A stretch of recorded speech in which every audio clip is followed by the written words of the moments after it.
We are recording. Okie dokie. So thanks again for being here to help play test. I'm really excited. Yeah, just a little background, a little refresher. I was in the Young Voices of Science program last year. I think it was the spring cohort, something like that. But Brendan was kind of my go-to mentor, and so what I decided on, since I did study for my dissertation, sort of how hormones influence behavior, so kind of overall look at the endocrine system. I decided, well, why don't we have some fun and create a module where people can learn about how hormones function in our bodies while playing D&D. And so that's how we're here today. But let's enter the world that we're going to be exploring. So something is amiss on the continent of Rongvang. Heat seems to radiate from the ground, making both air and earth inhospitably hot. Not even a cooling breeze has been felt for weeks. Earthquakes have destroyed cities and towns, and a strange mountain has suddenly appeared on the edge of the continent. In a desperate attempt to save their civilization, leaders from the continent's three regions have recruited the best adventurers to get to the bottom of what's happening. And this is how our party of adventurers ended up here in the rotunda of Dorset Hall, gazing up at the council that sits before them. An elven elder arises and gives the party one last warning. Confirm that you will take this mission immediately. After this, you cannot rescind your decision. So, with that, um, let's start with what I can see in the row. Andrew, do you want to introduce your character and maybe say why they agreed to come here? Uh, Hello, I am Manchester Tuftail, and I proudly serve the council in any way that I can. I have been so disturbed by the rising heat and just this, all of the things going wrong. How can I help? So Manchester is about 6 feet tall in Earth measurements. Looks like a tall, you can see a handsome rabbit sort of looking creature. Stands on two legs, see very strong and capable, and leans with a spear in his right hand. And he bows deeply and looks over at his fellow adventurers and be like, "We are so excited, aren't we?"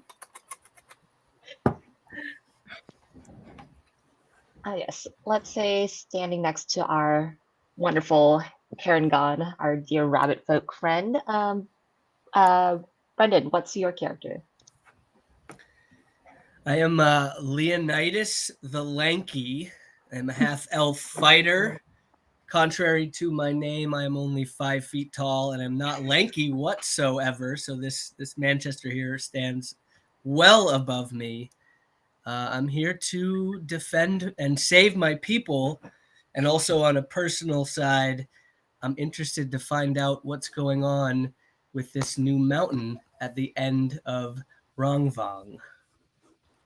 Awesome. Okay. Dana, why don't you introduce yourself? Yes, so once in the heart of a vast, untamed forest, there was a quiet village nestled between towering trees. The village was protected by the forces of nature, governed by ancient and sacred traditions. Talia Stormwood, that's me, was born to a humble family of farmers surrounded by the beauty of nature and the wisdom of elders. Um, After saving her village from invaders using both her strength and healing power, she set out on a journey to offer her protection and guidance to the wider world. And this sounds like the perfect adventure to continue this journey. And the character that I selected was the cleric, the Mhm. nature domain. Um, yes, that's me. Wow. Awesome. And finally, Raisa, why don't you introduce yourself? All right. I'm a satyr warlock genie. My name is Nobin, and I roam through the forests with my bag of genie, tiny magical vessel of genie um, objects and magic, and I tend to join the groups of wanderers that pass through this forest and assist them however they might need me. But you never quite know what my true intentions are. Nice. So we have a genie, a cleric, a fighter, and a monk. Awesome. This should be a good party to help us with our problem. And so the same elder speaks again. Very well. Anything that happens from this moment forward until you have returned to this very rotunda must never be spoken of to anyone else. Manchester looks kind of worried, and he says, I have a difficulty with lying, but if that's what is necessary.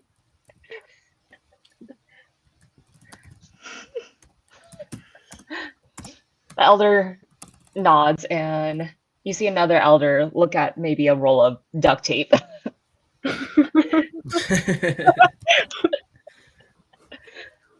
I'm happy to So, lie. hmm? Happy to lie and happy to keep my mouth shut. No duct tape needed.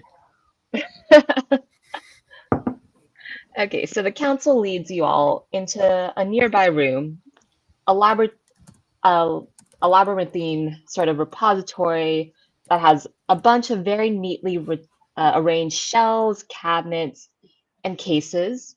Three of these elders pull out a large but otherwise pretty nondescript file cabinet, and they open up the third cabinet from the bottom, reach in and pull out a single folder. And after a little bit, you all feel the ground start to rumble, start to shake, and the last three cabinets retract into the wall, revealing a secret staircase. Ooh. So After as you, you all walk, Manchester.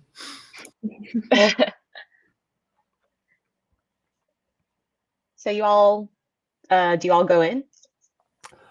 Manchester looks at Leonidas and be like, "Oh, okay." And you see he's got a cute little tuft tail, and then he'll start going down the stairs. I'll follow him in. He'll take a sniff. Does it smell weird? It smells like a very dank, dusty old area. Maybe a slight hint of an irony-like smell. Achoo! See, Oh, bless you. And then Talia hands over a tissue because she's always prepared. I'll bring up the rear. I can offer you a magic potion to cure your illness, but I'm gonna save that for myself later. all right. So as you all descend, you start to notice that the walls around you have very beautiful, intricate carvings, all featuring some type of shimmering dragon.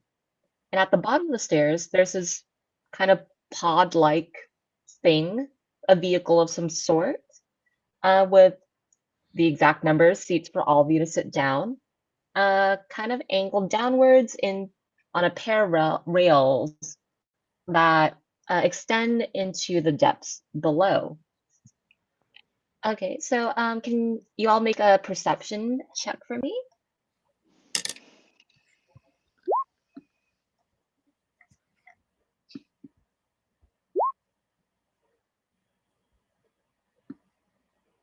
How do I do a perception check? Yeah, so if you click on your character sheet, Yes. when it loads, perception is on like the left-hand side Mm-hmm. in a box, and it should be in alphabetical order. So perception is After under nature. nature, and if you click on it, it should highlight red, and then it will roll that for you. Yay. Thank you. Yay. All right. So it seems that everyone is kind of you're all taking this in. There's a lot of stuff going on, right? There's secrets about, there's this weird pod-like thing. So the only one that seems to notice anything is Manchester, and you notice that on the wall behind the pod, there's a beautiful painting of a gold dragon, her eyes bright and proud, her wings spread wide in flight. And you notice a little inscription on there that reads, Mahe, our goddess, our mother, our matriarch. She is real and she is mortal. Our entire existence rests on her back. And so I'd say maybe you're reading that out loud, and one of the elders approaches you and tells you the first secret that you must keep and never speak to anyone. The words there speak the truth. Our world is on our goddess, on Wahe. Our world is on this dragon. Does it seem like this elder is telling the truth? Yeah, you can roll insight for me. Yeah, the elder is completely telling you the truth. They seem to be they seem to revere this dragon a lot, and there's no hint of any deception. Manchester's mind is just sort of expanded and blown about by the idea that the world is actually resting on the back of a beautiful golden dragon. He needs to process that for a few minutes. Do you tell this to anyone in the party? So what they see is Manchester look around with these big, wide, bunny eyes. It just looks a little scared and steps back, but then pulls himself together. We have to work harder than ever, team. Let's go, adventurers. Okay. And how about the rest of you? How are you processing this new information you've just gotten? Do we also know, or was it just Manchester? It was just, I assume Okay. Manchester told you all. Well, yeah, Manchester would be like, tell the whole thing that the elder said. Point at put the illustration of the dragon, and like, oh my god. This is big news. This is a lot to deal with. I wonder how long the world has rested on this dragon's back, and if so, what is happening now? I wonder why no one has seen this dragon before and recalls her. I don't understand why can't we feel her? Like I'm very confused. Yes, And a little skeptical. the elders listen to your concerns and they nod understandingly. And one of them says, well, imagine that you were a small ant and you were crawling on, say, I don't know who's the tallest, probably Manchester, our very tall friend here. How much would you actually notice his movements if you're just so tiny, right? We're very tiny, like very small, smaller than ants on this giant dragon that we call our home. And in case you're wondering, all these disasters that have been happening, our dear goddess, Mahe, she is unwell. And when she is unwell, we send the best that we can to figure out why she is unwell and to cure her. What can we do? How can four simple travelers save the world, save this dragon? Well, and there's maybe one elder that has a pair of glasses. They're looking at a list. I mean, you are the best of the best according to this list, right? And they're kind of flipping through, making sure they actually got the right list. Manchester sort of tucks his robes a little tighter and holds the spear that looks a little prouder. But Tilly, this. Oh, go ahead. sorry. Tilly has been contemplating this for the past few seconds, and she begins wondering, do we have any information on what this being Like, what's good for this being? Do they eat? Like, do we know anything about them, or do we just have no information? We There have been some ancient texts laying out. It seems that she would function as a normal, normal sized dragon that people fight in this world, but just much, much, much bigger. Kind of makes you wonder if she's also living on a world with other that's on a bigger dragon even. But besides that, So are you saying that we are living on this dragon's back? We're somehow on top of her. yes, we Is are that living on this dragon's back. we are on the dragon? I see. Would we ever Okay. have this? Yes? Would we ever have learned this otherwise? Oh, no, no, no. This is all kept very secret. And as we've mentioned, anything that happens now until you return shall never be spoken to anyone again.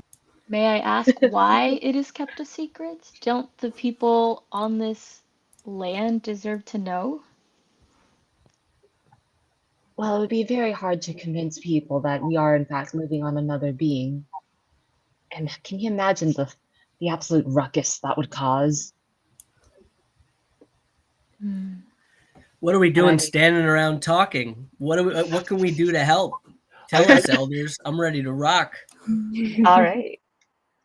Well, you will take this pod down. You will enter, well, quite literally, the belly of the dragon herself. And so someone walks over, they kind of push a button, and you see this pod. There's like a clear glass dome over it, so you're in a nice little travel pod, and that glass dome kind of opens up. There are seats for just the four of you, and so they wave. An elder waves their hand to like motion. Well, are you gonna sit? Ladies Manchester. first. Well, I look at Leonidas and give him like a very strong rude stare, and then go ahead. I'm not a lady. I'm going last. All right, rabbits first. Well, No. Manchester would fold himself into the chair and grip the seat handles very tightly and wiggles cute little pink nose very determinedly. Leonidas climbs in behind him, tightens his bootstraps, and looks around for a non-existent safety strap. Oh, there is a safety strap if you want there Oh, to be I one. just couldn't find it. Looks like there is a safety strap. You were sitting on it. Happens all the time. Nobbin is waiting until all the seats are taken except for one, biding his time. And it looks like it is his turn now, so he sits down and arranges his little goat legs and just waits for the mission to proceed. Manchester takes one quick look back at the elder and said, "When was the last time someone did this?" You know, it was before I was born. And then you see kind of the other elders look around and nod at each other. So you can presume a very long time. Okay. And with that, they press the button again. The glass dome comes down, another button, and the pod starts moving along the rail, gaining speeds as it travels through this tunnel. The tunnel kind of starts off looking like a beautiful marble wall, but then you see a transition into a slightly pinker shade, almost like a soft kind of wall texture. So the ride down is generally smooth, amazingly, despite how old this is. You might get some bumps and stuff, but you all ended up traveling down with the pod, and it gradually slows down to the end of the tracks. What do you do? Manchester opens his eyes and waits to see what the others do. Buck up, Manchester. I'll take the lead. Jumps out of the pod, and the ground is surprisingly wet and soft and squishy, which is Mhm. very, very surprising.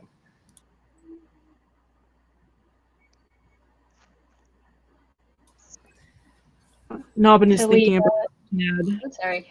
Sorry. Go ahead. Nobbin is thinking about what he might be able to add to his magical genie bag from this strange new land. It's gross, I Oh know. yes, I forgot about this step. So you all did receive magical items. So let's say before you went down the pod, the elders showed you a secret compartment with all these cool magical items. So in there, there is a, where is that? So in that secret compartment with all these cool magical items, very old items, there is a soft robe with patterns of stars and moons and suns. Makes it feel kind of cozy. Might be a good thing to sleep on or sleep in. Another thing you see is a ring. It seems that this ring has kind of two sides to it. The ring has the letters O and H on one side, and O, only O, on the other. You also see a pair of totally rad sunglasses, very cool sunglasses. You feel like you can do so much if you wore these. You also see a small insulated pouch, and it keeps food warm or hot. You know, it's like the best, sort of like those insulated grocery bags you ever see, but it's like super cool and small. You also see an earring that someone explains to you that, oh, if you wear this, you can communicate with other people in your head. You see a very cute bottle that's shaped like a bunny, but on closer inspection, it kind of has sharp teeth, horns. It's a little demon bunny kind of a thing. And there's a little, what is it called?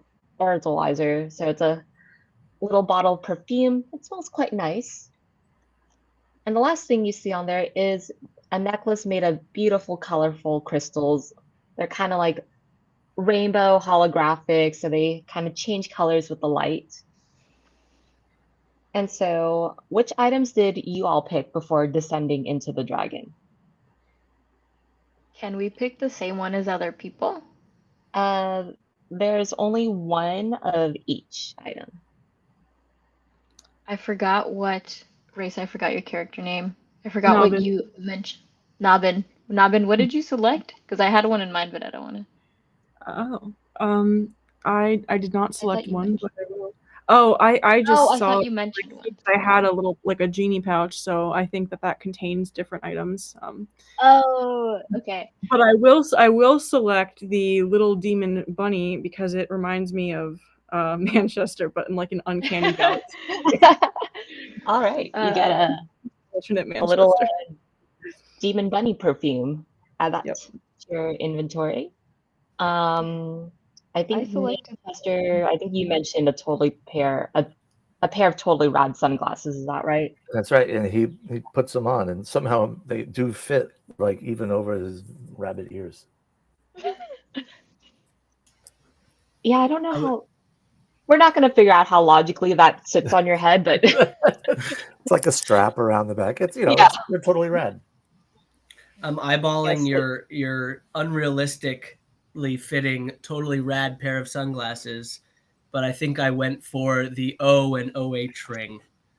nice, nice. Okay, so y'all got new swag. I presume you're wearing your new swag. Oh wait, no.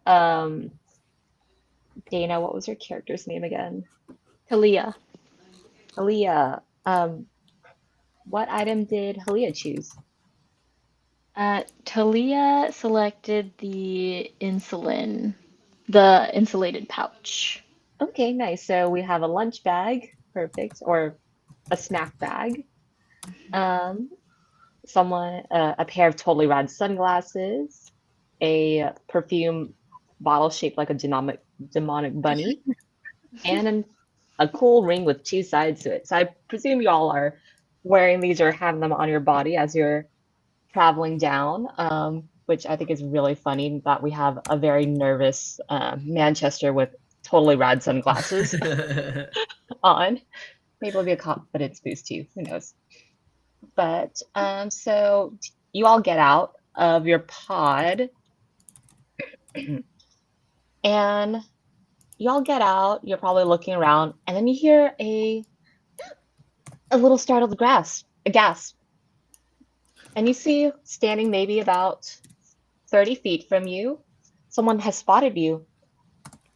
A reptilian humanoid creature, almost dragoness looking. And they stare at you with wide pink eyes. They have white scales, and they're wearing this lovely white cloak with a round badge, kind of as a pin to keep it around their neck. So this poor little reptilian humanoid grabs a stone pendant hanging around their neck, and she begins shouting into it as she backs away. More monsters! More monsters! No number 5! Send me and T teams now! And so you see, as soon as she shouts into that stone, a team of 3 more of these reptilian-like humanoids, kind of short, white scales, step out, and there's a team of 3 taller, still dragon-like reptilian humanoids. These all 6 of these beings are wearing warrior garbs. So why don't we have you all? Well, what do you all do? Do you try to fight? Do you try to talk? Can we talk before we try to fight? I want to know if these reptilian citizens are friendly or not. Yeah, you can try to talk. I'll go first. And don't forget your Lead. magical items. Sorry, what? Don't forget about your magical items and what they do. I'm not entirely sure what the bunny perfume does. Oh, actually. I sent it in a doc. I have it right here. You have advantage on persuasion, cast compel duel once / long rest, and cast friends once / long rest. So you have an advantage on persuasion. Oh, I incredible. think. So you could try to persuade them to talk, maybe. Well, we'll see if they're open to that first before I try persuading them. But I'll march on bravely and I'll ask them who they are, what their intentions are, and why they seem afraid of us. Okay. Who are we?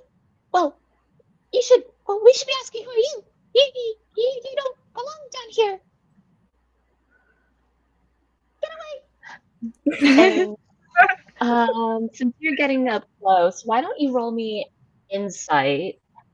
Okay. Okay.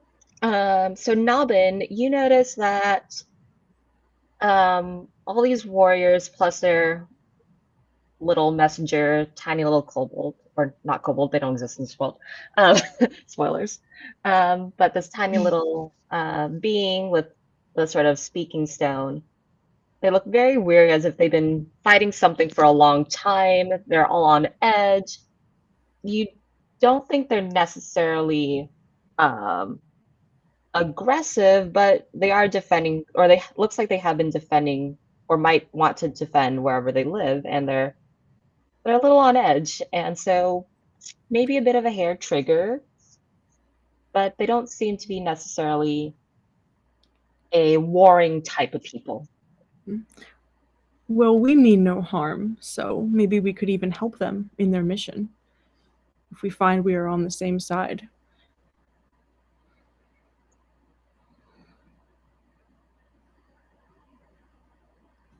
Well, who are you? We have weapons. Didn't quite make that one out. You have Oh. weapons? That's what they said. We have weapons. You have weapons? Weapons. We come seeking knowledge. There have been changes in our world, and we only seek to understand the cause. We are on a journey where we cannot see the end but we seek to come back with new knowledge to bring back to our world. Might you know of the reasons of any changes?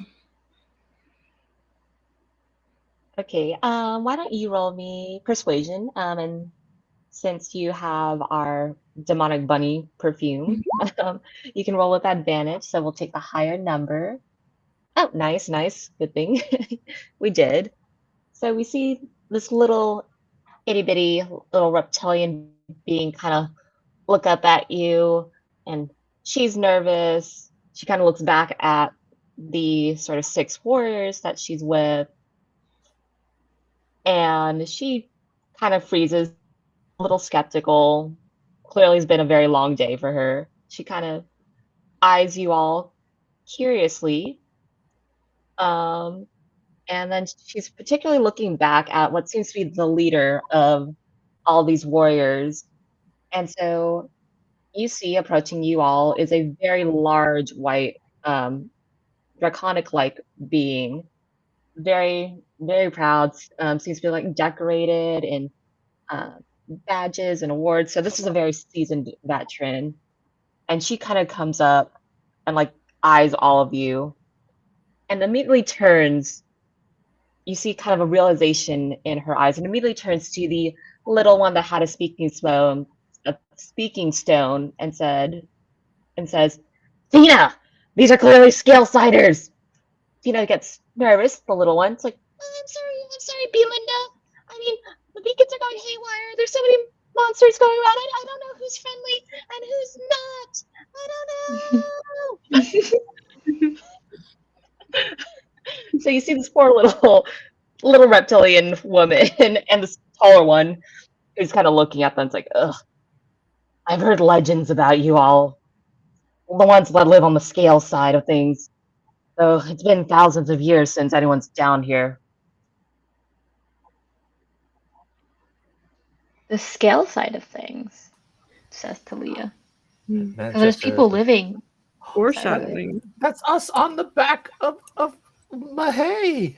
But if we have a name, that means that every part of the dragon has beings? And what are the beacons? What are the monsters? What is going on here? Why are you So- assuming that all beings are bad? You see Belinda sighs. She nods to the rest of her warriors to lower their weapons. Well, a month ago, or about a month ago, some tentacled monster suddenly entered our wonderful home on the inside of Mahe and has been attacking everything. They've torn down structures, they're infecting people, turning them into husks of themselves. And we've been fighting this off for far too long. And yes, there are all of us, or there are us all inside in every single part of this dragon that we live in. Manchester can't contain himself anymore. He steps forward. We are here to save you. We have been sent from the scale side to defeat this tentacle demon that tortures you. Right, friends? Looks over at the rest Yes. of the party. You got it. Don't mind him. He gets a little nervous, says Talia. Belinda I'm nods. with Manchester. But everything. I'm also with Manchester. Belinda nods and tells you, yes, I know what that's like. And you see her looking down at Tina. But everything he said is true. We are here to help. And it would be very helpful for us if you could tell us everything that you know. Maybe we can combine our knowledge. Yes. The beacons. Yes, yes, yes. The beacons my small compatriot has been referring to. These are our warning beacons whenever something is amiss down here. The thing is, all of them seem to be lighting up. It's been a stressful time, I'm sure, for Mahe herself. Unfortunately, that doesn't help any of us. we, and she gestures to herself and her team of warriors are the defenders of the inside of the dragon. We make sure she's healthy. We are part of her, security team.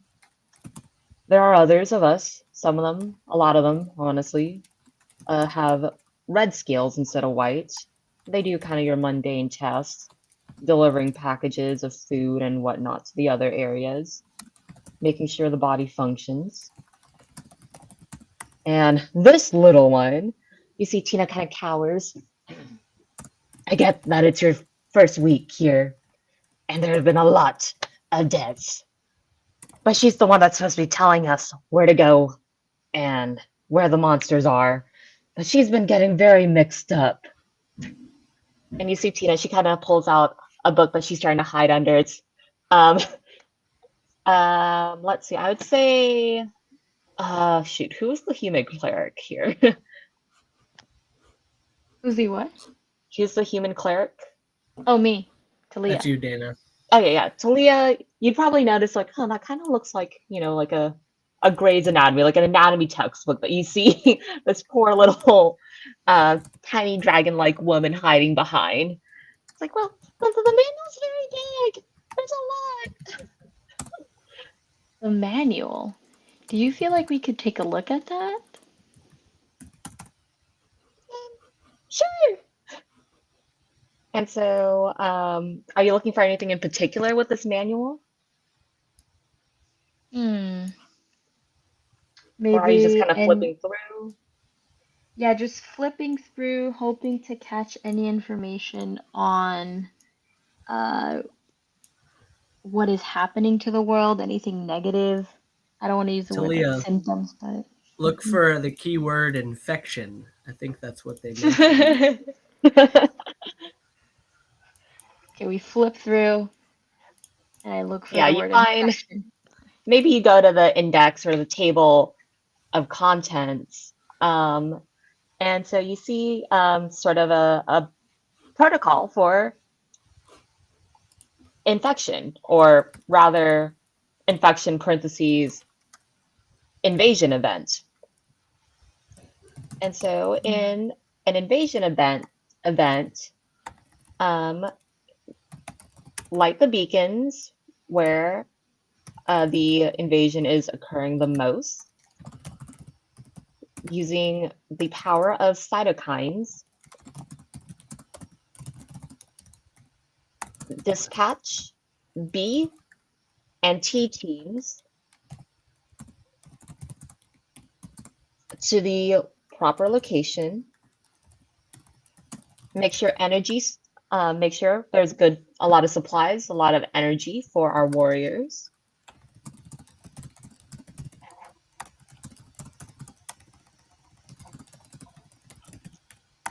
Okay.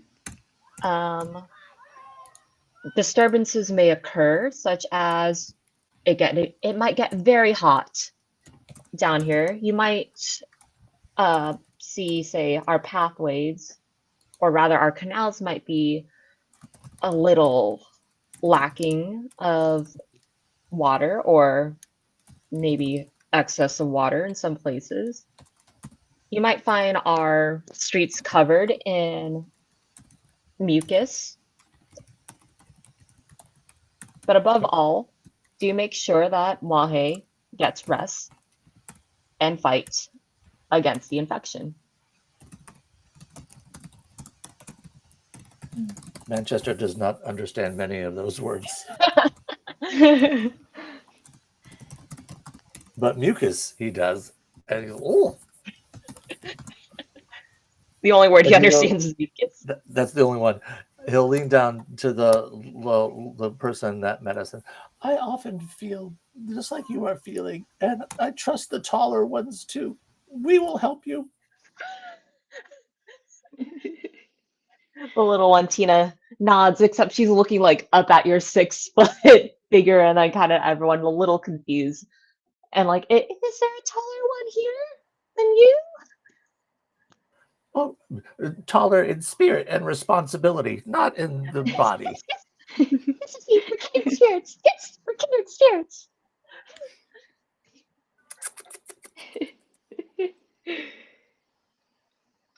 And so, where are we?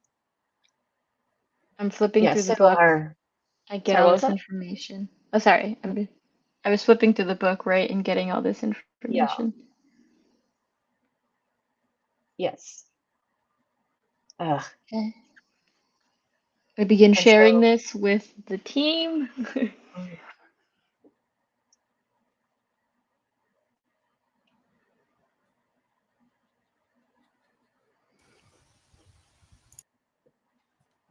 yes, we need to figure out. Belinda speaks up again. We need to figure out this beacon situation.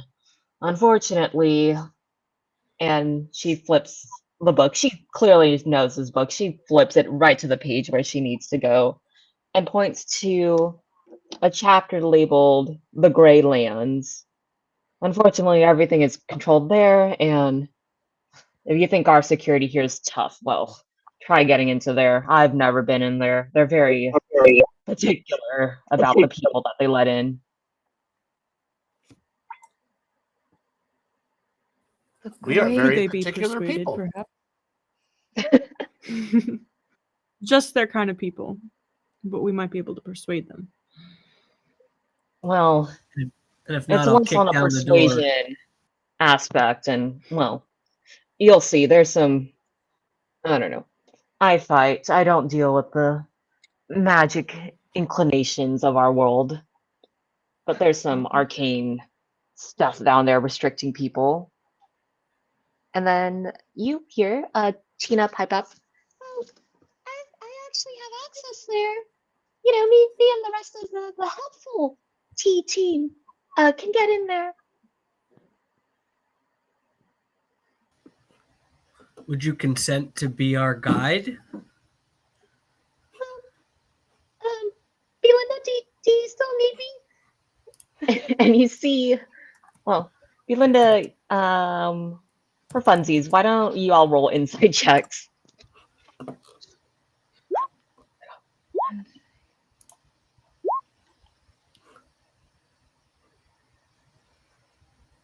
Okay. Yeah, definitely Manchester and Nobbin. You notice that Belinda seems a little. She hides it pretty well, but you notice there's a slight spark of excitement. She might be a little weary of Tina at this point. Uh, yes, why don't you help our scale siders? I think we got things covered here, little one. We're To which, so excited for you to join us, Tina. yeah, okay. I definitely will look up to all of you. Wow, you're so tall. Okay.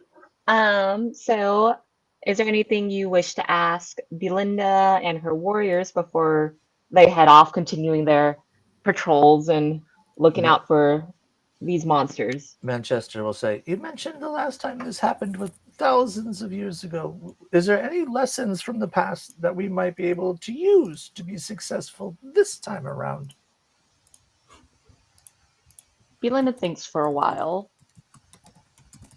Well, the manual has a lot of information there. A lot of stuff that you scale siders don't really seem to know. It seems to be almost like hidden, or perhaps not hidden, but classified knowledge up there. But everyone that has helped us in the past have been healers of sort. I imagine they would be any healers here would be very knowledgeable and familiar with stuff in that manual. And be careful when sailing our canals. Why is that? Oh, you will find out soon. And with that, she marches off with her soldiers, and you see Tina, and she's like, "Oh yeah, the fastest way to get anywhere. We have a bunch of canals here." And you all, maybe now that things have calmed down, start to look in your surroundings, and you do notice that, in fact, this city, civilization, whatever you wish to call it, is made up of series of canals. In fact, um, you you see that there are sort of two ways, sort of like two lanes going in opposite directions, and these canals can go into smaller creeks or bigger streams. Essentially, the society is canal based. There are pathways, they're very narrow, but people travel by little rowboats to go to work, go to wherever they need to go. For example, you might see a little messenger, humanoid, dragon-like humanoid sailing down a boat. Maybe he's like a little mailman. He has some letters and stuff all packaged in, and he's just rowing down, delivering things to individual buildings and houses. Yeah, it's pretty smooth, but if you're going upstream, it's a little harder. The pressure can get to you. Sometimes I don't know. I think it's when Mahe's been eating a lot of like uh greasy stuff. Sometimes we get some rocks and almost like buildup. But we have a cleanup crew, so it all works out. It sounds like you have a lot of cells that do group of people that do a lot of good work together. Yeah. We're a cooperative society. We all work together, do things. Division of labor, stuff like that. We have a union. So how do we get onto these canals? I know we need to get to the Gray Lands. Is there somewhere we need to go first? Oh, no, you can also join me in my little rowboat. And she points down. There's maybe a little dock where there's a small little rowboat, enough for all of you. So kind of like those uh what was it? The gondolas in Venice where you have like the one guy rowing in the back. That's funny. And I was stuff. thinking the same thing. So yeah, I skeptically look at kind of Manchester, and I'm like, is he really gonna fit? But I think we're gonna fit. oh yeah, this well, I mean, I've never had a capsize happen. First time for everything. Yes. Manchester will be like, the canals aren't filled with mucus, are they? Oh no. Yeah, they're just filled with life water. And you do look, and it's like red. It looks like the canals are filled with some red water on one side and blue water on the other side. Can everyone swim here? Oh, sorry. Well, so in D&D, if you don't have a swim speed, you can swim. It's just like half of what your movement is. So if you look on your character sheet, there's like a section for movement. And so swimming is half of that. So you can, if you were able to say move 30 feet in a turn, and a turn is about 6 seconds, you can swim 15 feet in that same amount of time. Okay. Whether or not you can swim well, we'll leave that to the dice. Got it. Talia, you can go swimming. I'm taking the boat. So Manchester has punched and hit people hard enough before for them to like bleed from their nose or from other wounds. Does the water that's red look similar to what he may have seen before coming from someone's injuries? Oh, absolutely. Smells like it too. Faint Manchester- I will irons. say on the blue side, it smells a little bit less iron-like, but it still smells like a red bodily fluid that flows out of you if you get hurt. This is blood. We're supposed to ride on blood. Is that what you outsiders call it? I mean, this is just like water to us, It transports everything. Ooh. I mean, we don't drink it. I don't really think we drink. It's kind of weird. I don't know. Fuck up, Manchester. We've seen blood before. Yes, I don't. You're right, lanky man. You're totally.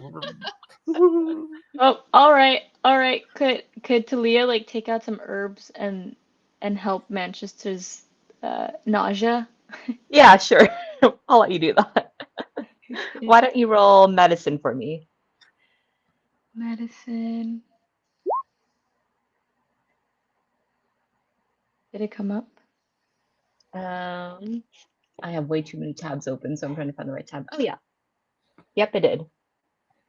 All right. Yeah. So yeah, with that 15 in medicine, you know exactly which herbs will help Manchester, and you don't accidentally make him even more nauseous. Oh, thank you. Mahay is gonna really appreciate you. All right. So you all get on the boat. We have a nice, well, hopefully it'll be a nice little cruise down these or up. Tina mentions that you'll have to go up. Yeah, we're heading on the head side. Um, and so she rows in the back, maybe singing a little gondola rowing song as you all are rowing.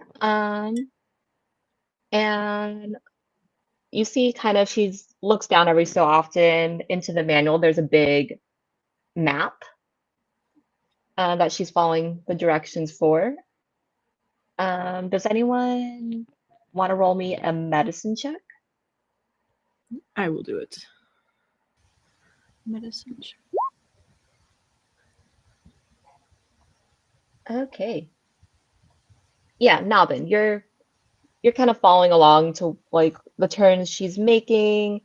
Um, and so you confirm again from all your suspicions are continuing to be confirmed that yes, you are inside the body of some being, presumably a dragon, and that you see that the canals are very much mapped out in a way that you would recognize as blood vessels, and you see sort of cities or towns marked out in where you would believe the organs are. And you do notice on the map itself, there is a region in the head called the Greylands. And with that 21, I'll say you have a sneaky suspicion you're probably going to the brain. Mm-hmm. There's some Okay. kind of infection in What's the that? brain. Do we have that insight that there is some that is the root of the problem, or that's where it's manifesting? I say not, primarily because Belinda told you earlier that the Greylands control the beacons, and you Okay. should probably sort of hone in the beacons on where the infection actually is by Okay. going to the Greylands. I see. Okay, so can someone roll me a D4? Because we're gonna see if this is smooth sailing or not. Oh boy. Mhm. I'll roll a d4. A 4. Okay. Okay, so you're sailing along, or I guess Tina is rolling along, and you, as you're going along this canal, you suddenly feel like kind of a energetic pulse, and the bloodstream itself starts pulsing really uh, rapidly as something, you're not entirely sure, some sort of force starts to shake your boat. It looks like you're encountering some rapids. So, can everyone make me a dexterity save? And so to do that, you go back to your character sheet, and there's like a section for saving throws, and you just click on dexterity.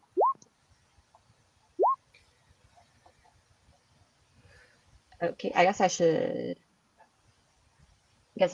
roll for Tina as Well, Tina, what is happening? Manchester's so chill after the herbs that Talia gave him. He's like not worried too much about this. Yeah, I'm looking over at Talia like, what the hell did you give to Manchester? He's drooling over here. oh no, these are just some bumps in the road. It kind of happens. Sometimes when you get, oh, what's it called? She flips to the manual. An adrenaline rush. It kind of makes things a little rocky. Hang on. Unfortunately for everyone except Tina and Leonidas, you all try to hold on, but maybe there's a rough bump, and you do end up in the water or blood. Oh, in soup. Oh no. And I'd say, yeah, none of you rolled bad enough where I would give you damage from like accidentally hitting your arm or something on the boat itself as you're falling. But you're now in the water. Tina is trying her darndest to like keep the boat in place while you all are swimming up. But the rapids are pushing her and the boat further away. Can I help Tina row or reach for my Yes. friends? Yes, you can help her row. So the two of you begin rowing together. All of you in the water. Let's make it a strength check. So you can roll me athletics, or if you're flippy for some reason, acrobatics to try to get back on the boat. Acrobatics. Give me Oh, nice. one. Nobbin rolled a natural 20. Yay! And so, yeah. Manchester, you do a beautiful bunny hop, just like a rabbit springing on. Nobbin, you're an elegant genie sailing through the sky. Maybe you land with the grace of a well-trained gymnastics, perfect 10 out of 10, gold medal. And Talia, you just barely make it on. Maybe the rest of your party kind of helps you up, but you do get back on the boat, and here we are continuing to sail down or up, I guess, this lovely canal. And Tina's like, yeah, yeah, hang on. Sometimes we come into bumps. Stuff like that happens. But,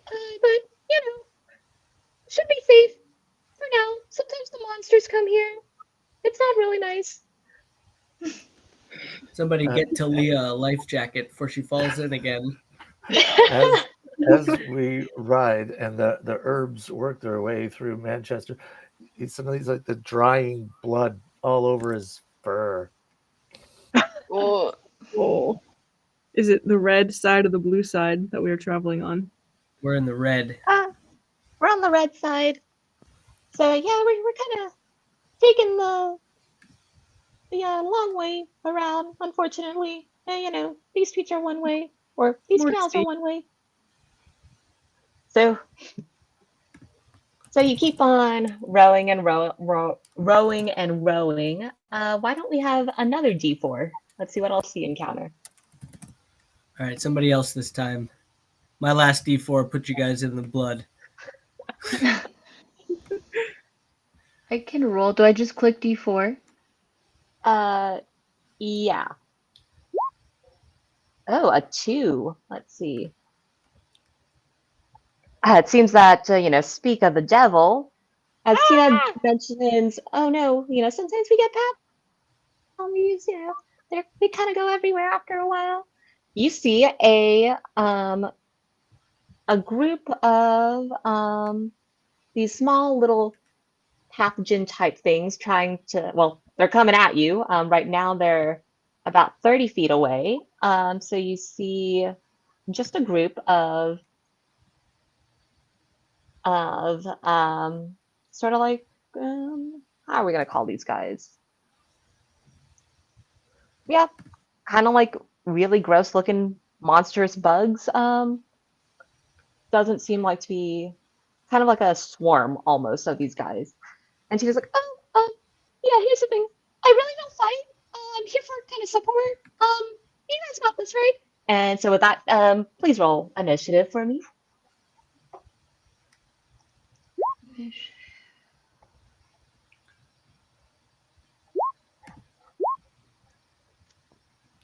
Where's I'm looking for it. initiative?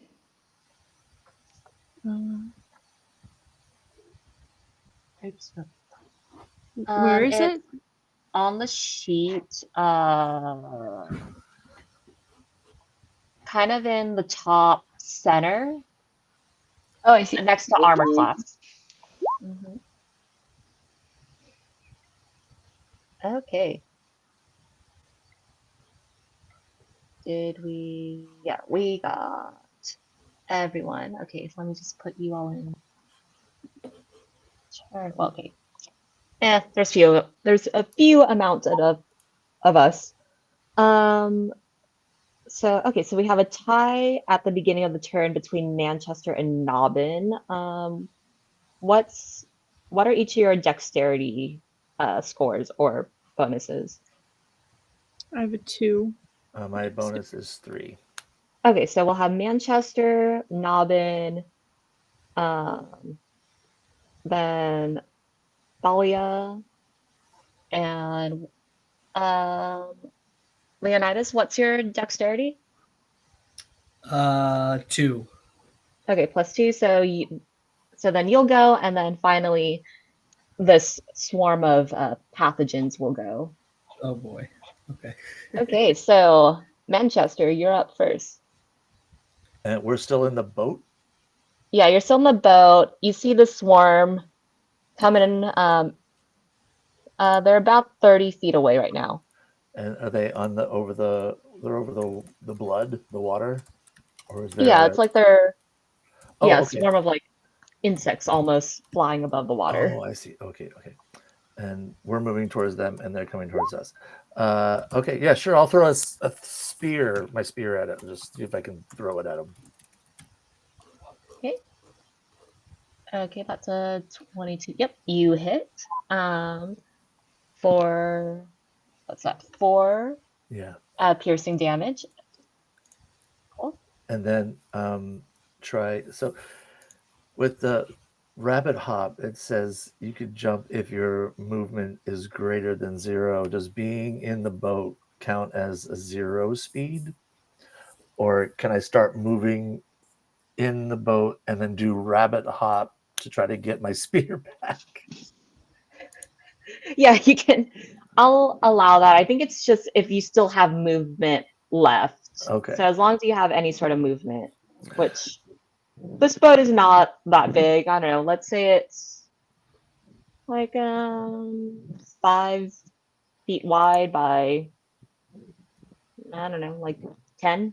Okay, so I'll use the little 5 foot to take a little step forward and then rabbit hop after my spear. Okay, so you're right.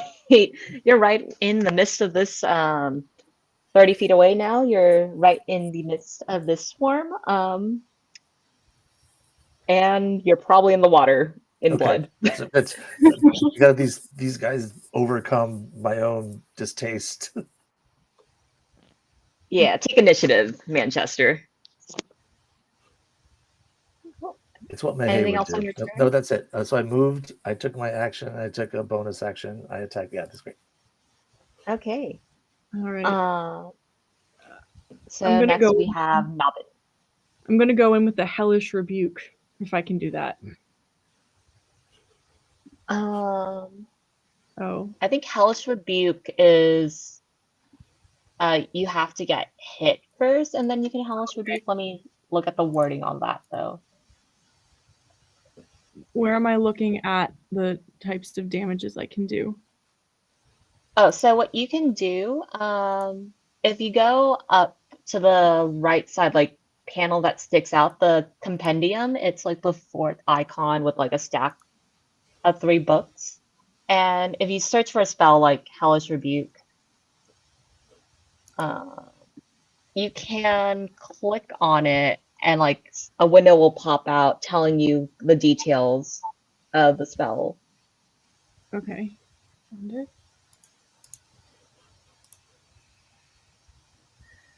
All right. I point my finger in the creature that damaged. Oh, it's after I'm already damaged by a creature. So I might be using that Yeah. very shortly, but I will not lead with that.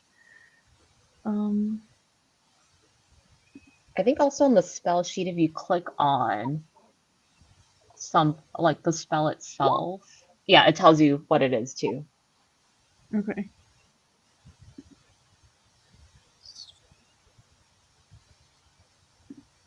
Where do I see the things I can do?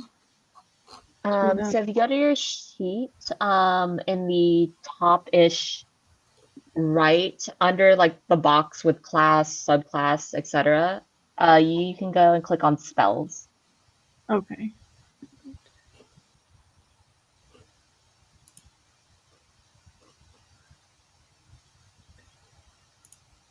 Oh man, nothing's coming.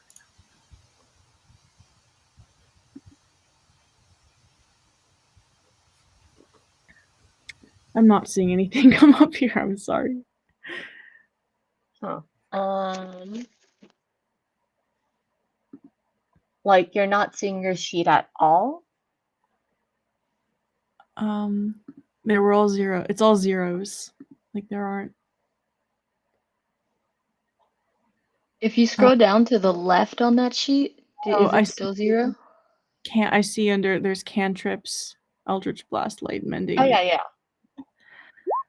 Okay, so is that something I can use the Eldritch Blast? Yeah, you can use that. Okay. Okay.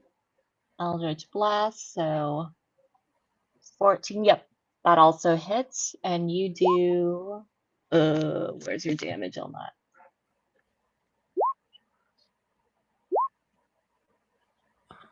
That is really annoying. It doesn't roll the damage for you.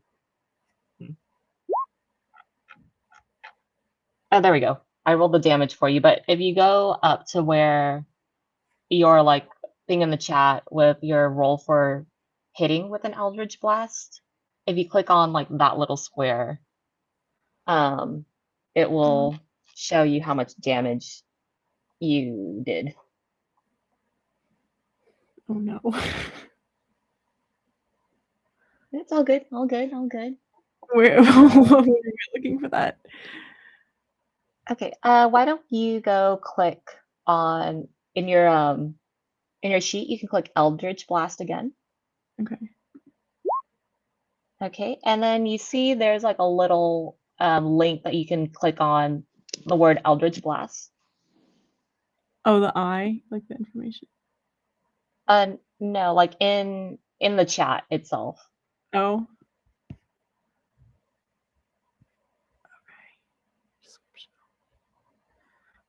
Okay. Show spell description. Should I click on Above that. just the Eldritch Blast little link in there? Okay. Yeah. Forced to 120 feet.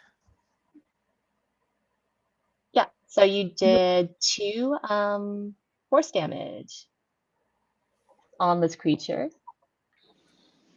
And Manchester goes, "Take that, pathogen!" Cool. Is there anything else you want to do? Bonus action? Move? There is no communicating with these creatures. I assume they're pretty much No. set in their ways. Yeah, no communication. So there's no option of persuasion. I think I mean, you can try, but it won't be successful. That's all I'm saying. Right. All right, I'll just stick with my Eldritch Blast for now. Okay. Oops. All right. Next up, we have Thalia. Okay. Let's see. On the initial character sheet you send out, there was something called Entangle spell. Could I use that? Yeah. Okay. Awesome. Seems like I could restrain the enemies, which would be beneficial for whoever's after me. which Mhm. is there someone after me? I am after you, Yeah. yes. Renardus. Okay. And then the Perfect. pathogens get a turn. Mhm. Okay, so I will use the spell. How do I? Because I don't see that on my character sheet. I don't see something that says entangled. Um. I just see it on the doc that you sent out initially. Oh, is that an item that? What's the item that you have? No, it is under spells, and then it's entangle, like in the initial character doc that you sent out. But then on the character sheet, how do I roll for that? Let me.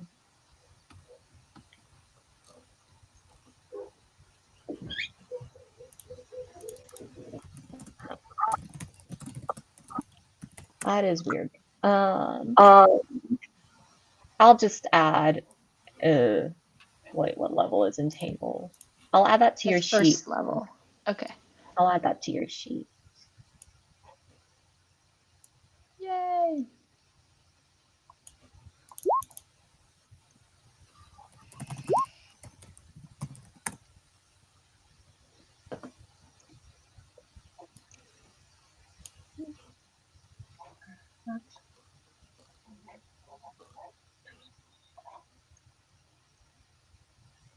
Cool. All right, it's on your sheet now. Okay, let's see. It should be on your sheet now. Do I need a refresh? Let's see, blah, blah, blah. Give me one sec. Mm-hmm. Okay, I see. So I roll so that vines, or I think it was vines, it said vines sprout in a 20 feet area restraining enemies. So I'll go ahead and roll for that. Okay. So you don't actually have to roll for that. I Okay. have to roll. Let's see. So the swarm has to roll a strength save against your spell save. And we see in the box here your spell save is 11. So yeah, we'll see if this thing is stuck and restrained.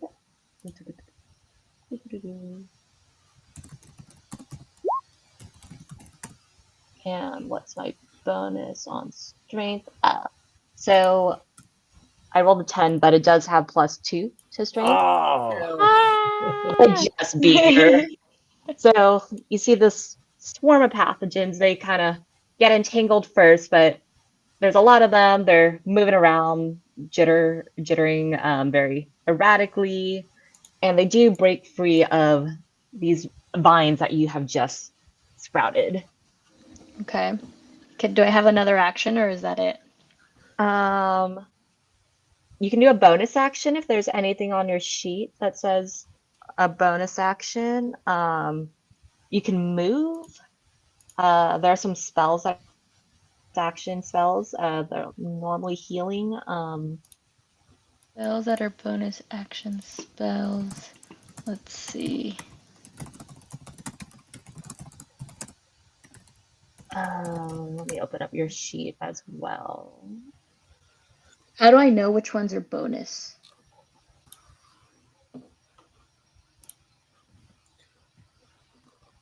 Because I'm looking Let's at guiding bolt. I don't know if that's something that I can do. see, info. Yeah, you'll have to kind of look through all of these. Oh, okay. And like under them, they'll say like casting time action. Some of them are bonus actions. Hmm. Okay. Um, bonus. Sorry, give me one sec. I'm trying to see. Yep, you're good. Bonus. How do I check if the guiding bolt is a bonus action? So if you click I'm, or if you hover over it, the spell, you'll see like an eye, like an information eye. And mhm. if you click on that, it will tell you if it's an action, if it takes like 10 minutes or longer to cast, or if it's a bonus action. Okay. Let's see, guiding bolt.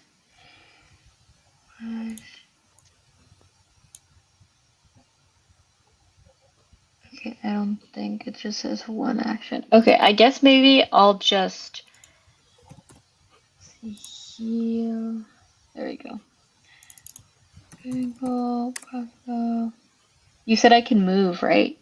Yeah, you can move within how much movement you have. So on your sheet's 30, and the boat is 10 feet long. You could go into the water / blood if you wish. Or stay in the boat. Yeah, or stay in the boat. Given my previous history with swimming, I will stay in the boat and stop there. Okay, so Thalia, you try to entangle all these pathogens. Unfortunately, they break free. Leonidas, it's your turn. I have a light crossbow with 20 bolts. Can I shoot at these pathogens? Yeah, you can try. I can try. So to do that,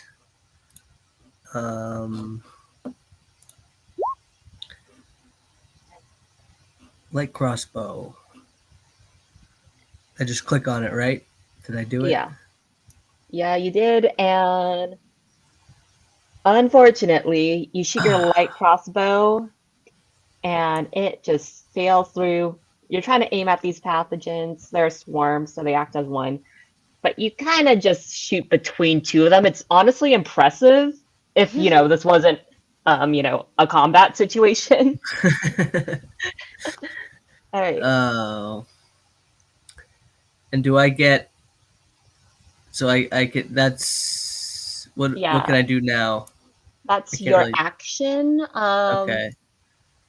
Let's see. I'm trying to remember if you can have 2 attacks. No, you cannot. You don't have a second attack yet, unfortunately. All right. I'm gonna I'm gonna call it there, unless I. Yeah, I'll call it there. Yeah. I'm shaking my head. I missed. I totally whiffed on the crossbow. I will remind you that you guys do have your magic items if you want to do stuff that isn't like on your sheets. And that dock your items will allow you to do things or have advantage on doing things. So do keep an eye on that. But while you all are doing that, we'll say this swarm of pathogens. Well, Manchester, you're right there. So they all kind of look at you. You did hit them. They're not happy. At least you don't think they would be happy. And so they're going to do a bite attack on you. They have a +4. Oh my goodness. So. Bit him in his furry little butt. Yes, it's very little butt. Does +4, does 11 hit you? It does not. Oh, excuse me. Okay, so bless you. Yeah, they try to bite you with their little teeth. I don't know. It's a swarm of pathogens. There's a lot of little teeth there, but luckily maybe it's your fur or your elegance in dodging these, but they do not get a bite on you. You kind of swat them away. They're not happy, but you're pretty good. Can I just ask, how do you know if an 11 doesn't hit you? Your armor class. Oh, so okay, your got it. Yeah. Yep, cool. Yeah. Okay. And then they're gonna try to swipe at you. Sorry, Manchester, but you are like literally there. Right there, yeah. Okay. So. And they roll even worse. So now you're just dodging. You're, maybe your little nervous bunny energy is helping you get out of these attacks just in time. Look at that But yeah, bunny you all go. just see Manchester, a little, or not little, a rather tall rabbit man, kind of just artfully dodge, swatting these pathogens. And now we're back up. It's your turn, Manchester. All right. So you see Manchester is more nimble and dexterous you've ever seen him so far. In fact, he lashes out with one of his bunny fists and tries to punch right into the swarm. And with Uh, that fail, I'm assuming that does feel. he Um, will expend one of his key points, which is one of his little monk abilities. mhm. I can take 2 more unarmed strikes as Yeah, bonus go for action. it. Beat him up. There's 1 and there's Yeah. 2. Okay. Oh, both hit. Nice. And yeah, but for movement, he'll stay right there and just sort of yell at the pathogens. We're gonna cure you. Was that kill or cure? It's whatever they hear in their little insect buggy brains. But yeah, it's for 12 bludgeoning damage on this one. Nice, nice. Okay. Any bonus actions? Oh, I guess you did do your No, bonus that action. was Any it. That movement? was all I got. No, I'm gonna stay right there in the middle of them. All right. So yeah, you all see Manchester, who suddenly stops being this nervous wreck, just full out punching pathogens out of the air, and they're like flailing about. Cool. Okay, so next we have who was next? I think it was Nobbin. Nubbin. I'm going to ram right into them. I'm going to follow Manchester's lead and just go right into the thick of it. Is that a weapon or tactic I can use? The ram? Yeah. So that would be an attack. So Okay. nat 20, nice, nice. Was it a nat 20? Or no, 18, still nice.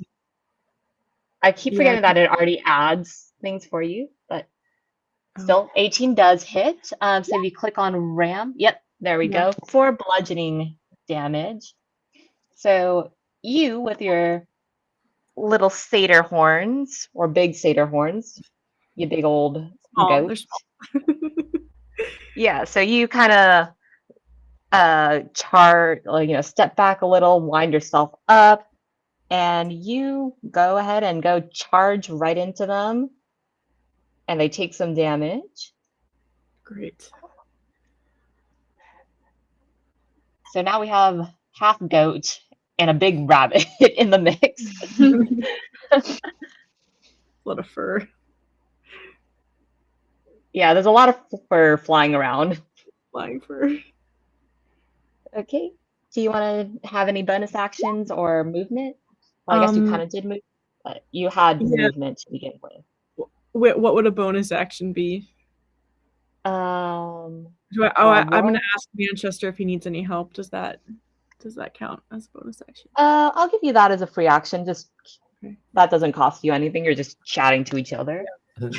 Manchester Are you looks still over. There's pathogen goo on the rad's sunglasses. His fists are covered with dripping blood from the water. And he says, "Do I look like I need help?" Not at all. Look like you've got this. Seasoned professional. Ignore my clicking.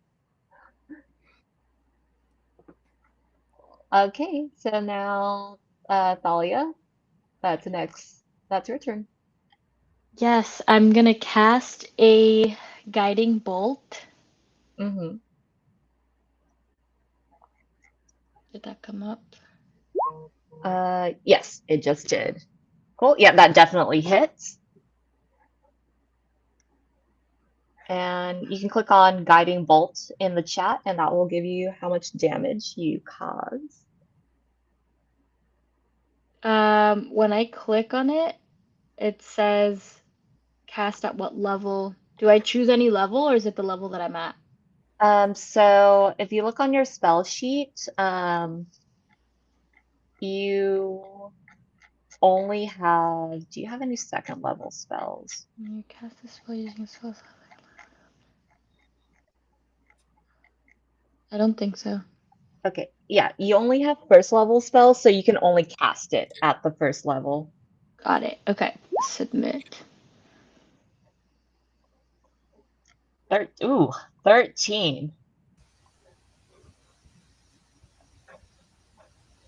Okay.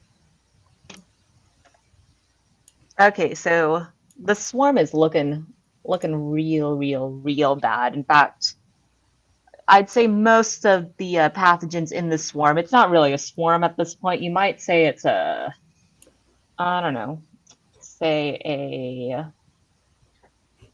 do maybe there's like two of them hanging around. You've so this guiding bolt, you call upon maybe nature or um yeah, say nature and your reverence towards nature and just shoot a bunch of light that kind of fries a bunch of these pathogens. Cool. Perfect. Do I get a bonus action? Um,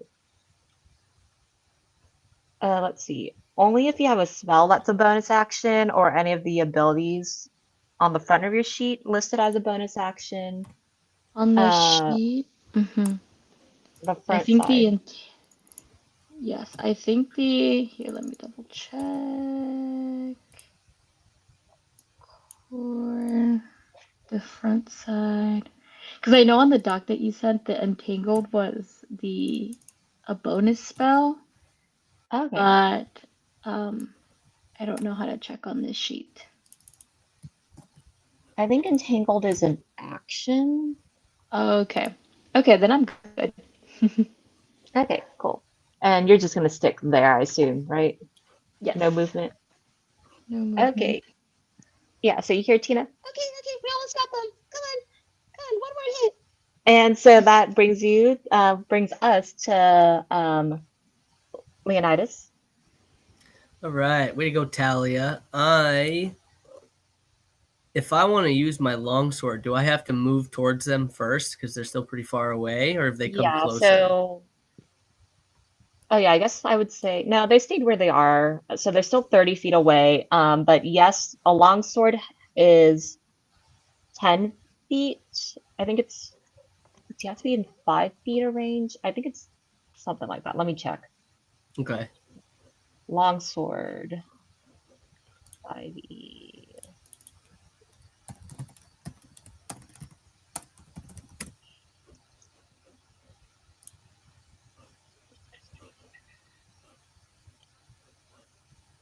Okay, so yeah, it doesn't have reach, so you would have to be within 5 feet of the pathogens. So you can Okay. move. They're Can I 30 feet move? away, and I think you should have enough movement. So I can move and I can attack? Yeah. Okay. So I'm gonna run up on them with a big, huge jump. I'm gonna jump over the fur ball that is Manchester and Nobbin, and then use my longsword on the last two or three. Mm-hmm. And so use my longsword Nice. one-handed. Nice. Do your damage. Oh, yeah. So how do you want to finish these last two? I'm gonna kind of whip them both into a straight line and then slash them both in one go, right back into Nice. the blood. All right. So we see Leonidas leaps over this massive whirlwind of fur that is Nobbin and Manchester. And let's say as you do, you artfully swipe the last two of the swarm with your long sword, making a big bloody splash into the water. But somehow, we'll just say this acts like normal water and not blood. It kind of just dries clear. So you don't have to worry about your appearances for too long. Whew, whew. Okay.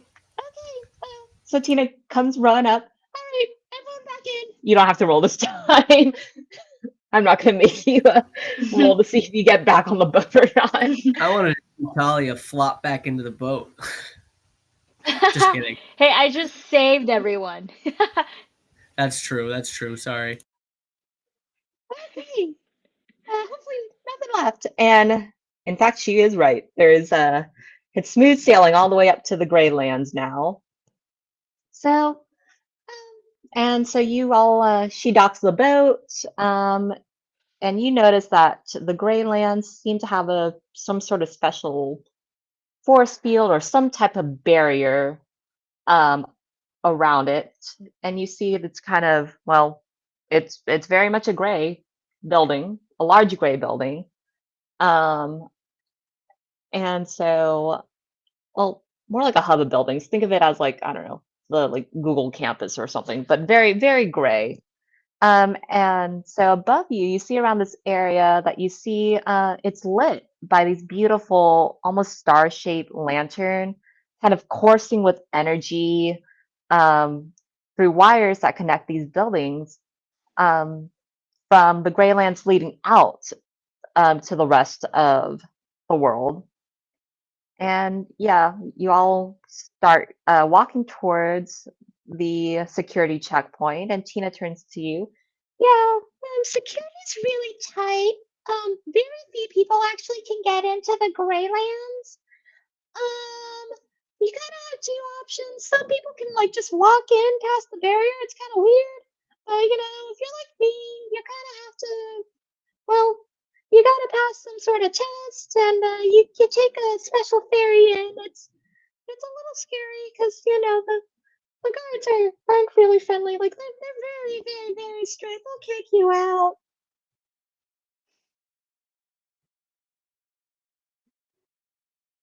Manchester look over at Nalban and be like, "You're very persuasive. Perhaps you should ask them if we can get in."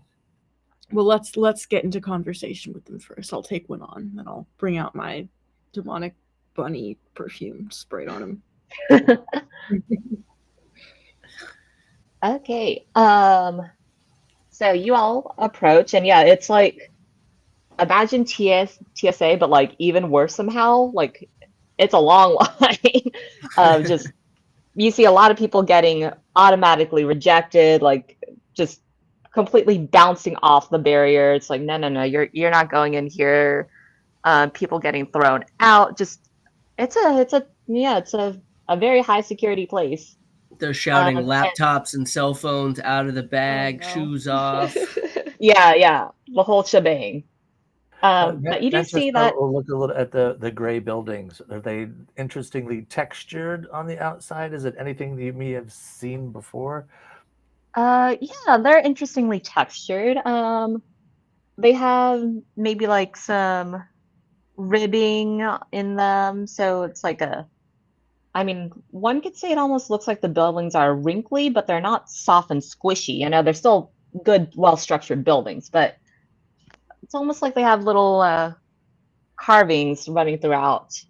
You might think it's for maybe increasing, I don't know, some sort of surface area or something to let air flow. Who knows? The haze fascinating on the inside. Okay, so yeah, you all see a group of folks actually kind of get in quite easily. They don't even go through the checkpoint. They just sort of slip through the barrier. They look a little oily for some reason. And Leonidas, you have the ring, right?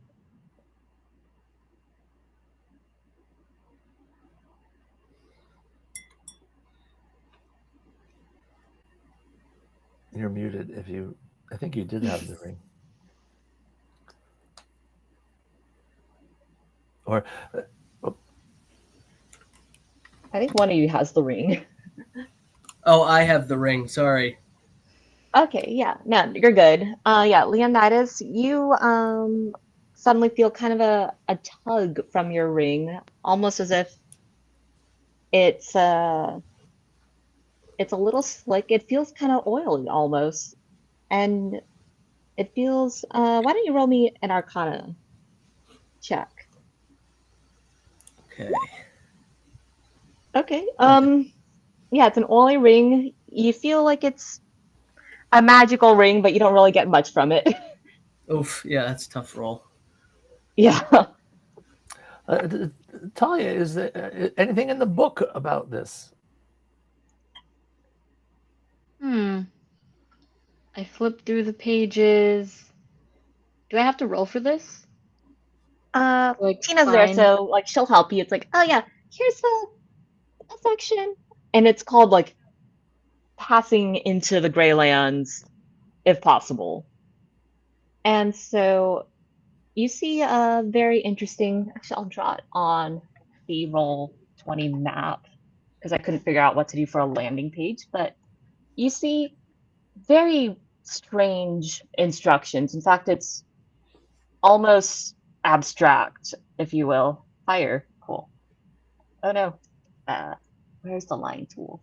There we go. So you just see kind of a drawing of a box, a 3D box.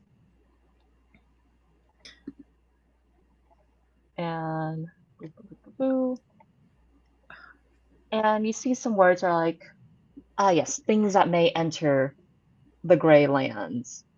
And so let me pull up my notes, but I can find the right part of the notes. I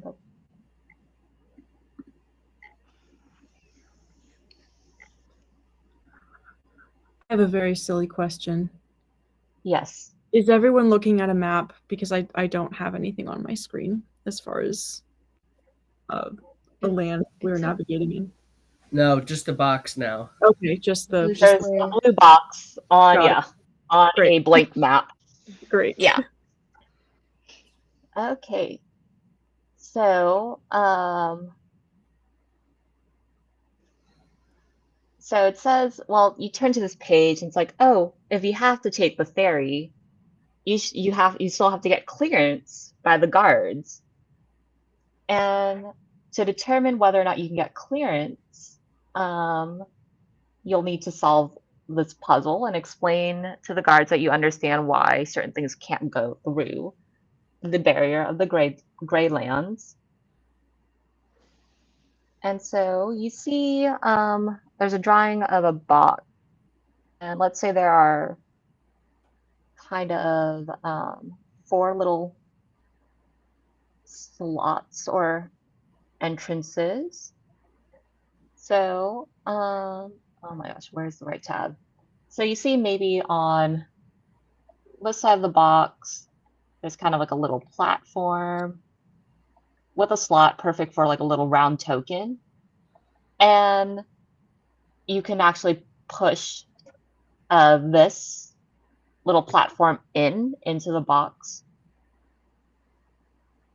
On top, you just see a place for a little token, round token to sit. It doesn't go in the box. And then there's a slot. You can just directly insert a token in here on one side of the box.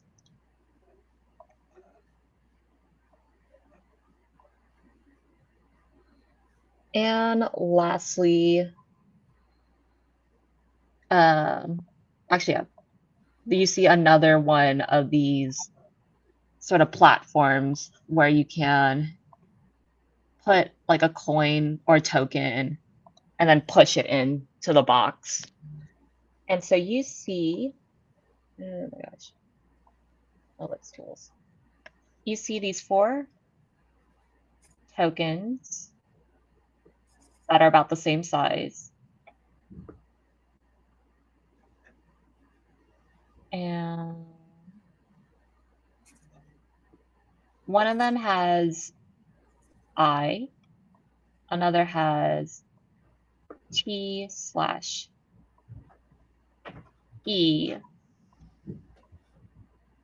this one has an O,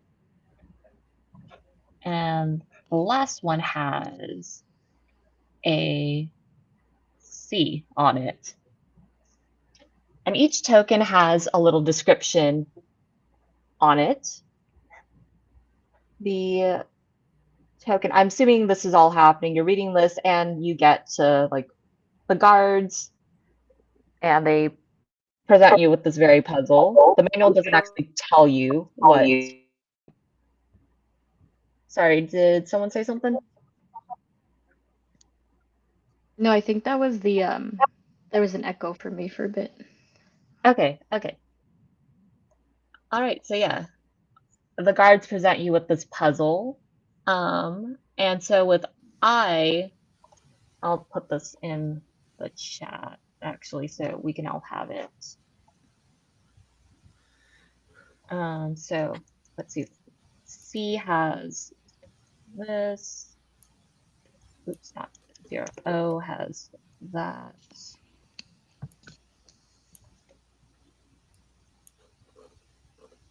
T and I.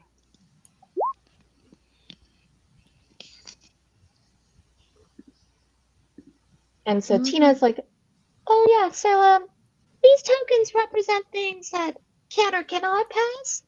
I don't know. I mean, some of us can pass, but I know people that like work in certain areas can't pass. I can pass.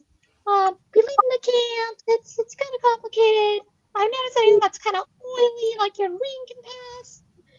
Or if you're oily yourself, you can pass. It's kind of strange, honestly.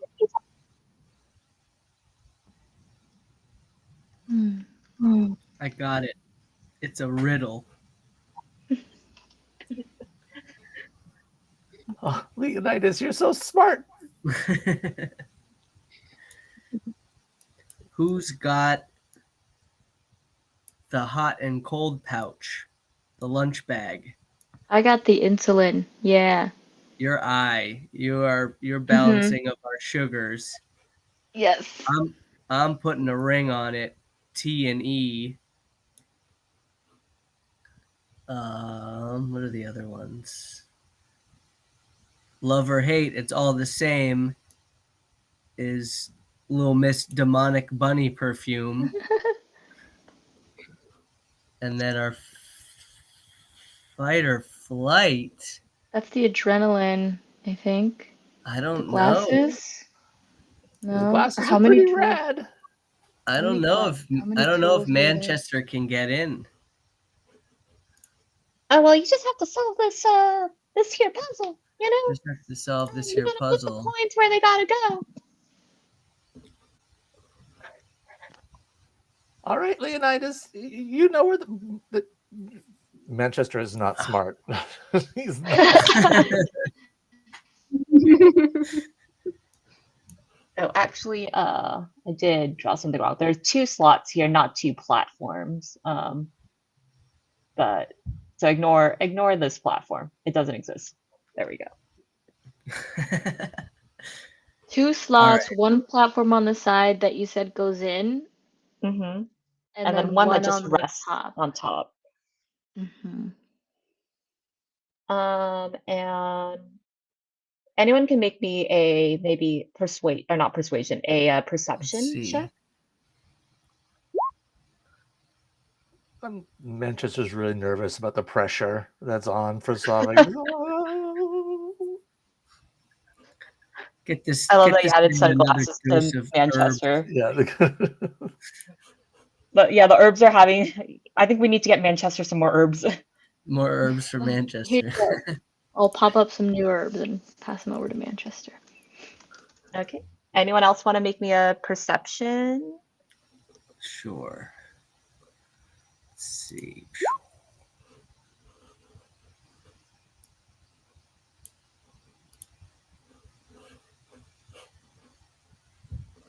Okay, I'd say with that roll, Leonidas, you do notice that we'll just say these are physical tokens and not in the book, but the book vaguely explains what you have to do.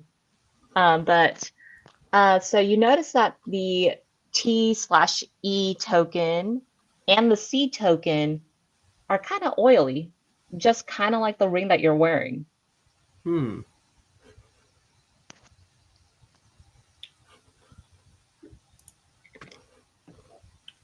Maybe these go. I don't know. What does everybody think? Maybe the oily ones go in the slots. 2 slots, That's 2 oily coins. that's my guess.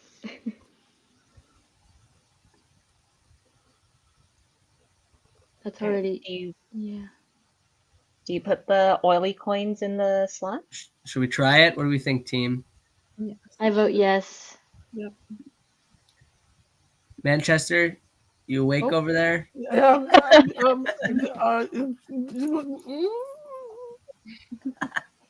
We'll send. Just put the oily ones in. All right. That was a yes or not. Manchester's slowly getting as small as Tina. Oh, hi. But okay, so you do go put yeah, the E/T token and the C token into the slots. They fit perfectly in, and yeah, they go in. Nothing bad seems to have happened. The guard nods at you approvingly. Yes, yeah, the oily ones. Kind of like your ring. Actually, you might be able to pass through. He points at you. Uh, Leonidas. Honestly, with you probably have passed clearance already with the ring. I don't see why you're here with these other questionable beings. But yeah, anything with a fine oily structure slips past through our barrier quite well. Manchester pushes the glasses up on his nose, like,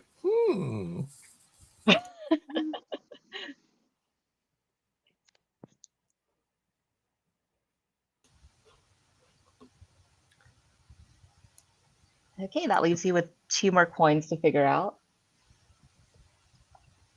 I-N-O. Let's see. So like insulin and oxytocin.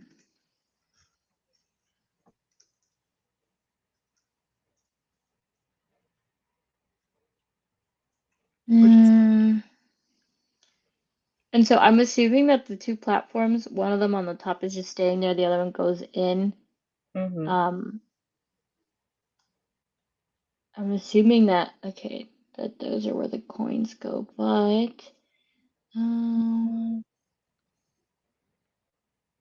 maybe I'm just going on like gut instinct. I don't know if anybody else has more of an explanation, but I vote for trying O on the side platform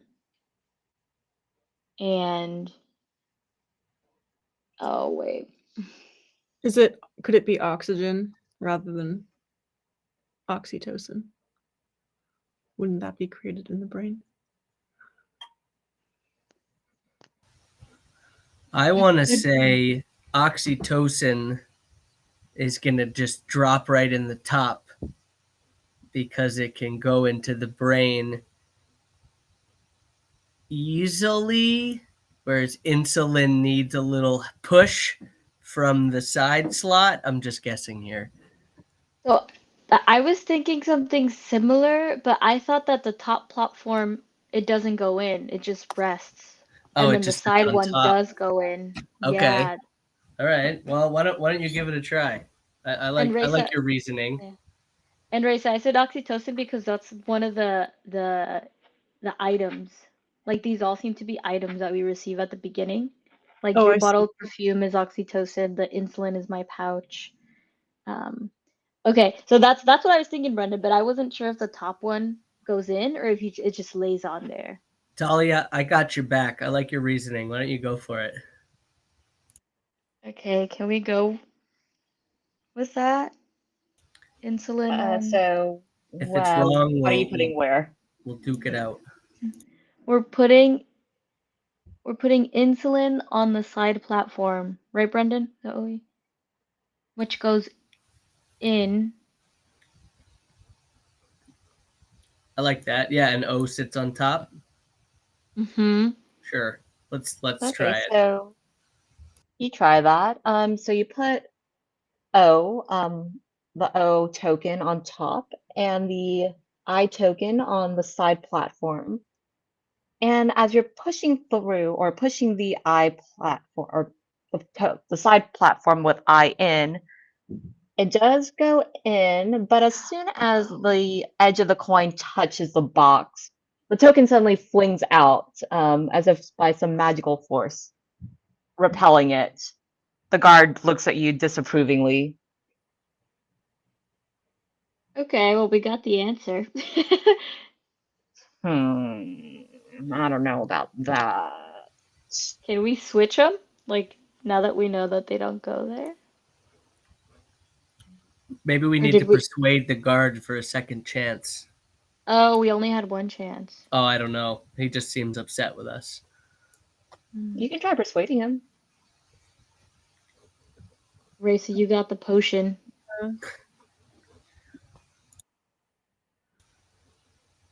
Nobbin's got the magic touch.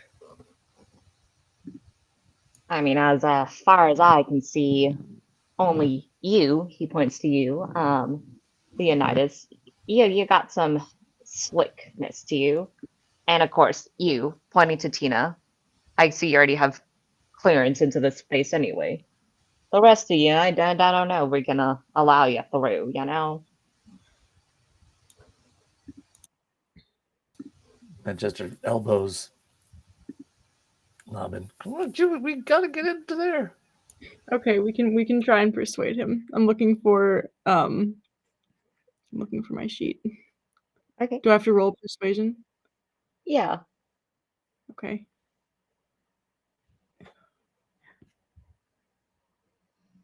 All right, my sheet disappeared. Can you remind me which item at the top it is? Is it the book? The journal, so it's one book. Oh, and then okay. Yeah.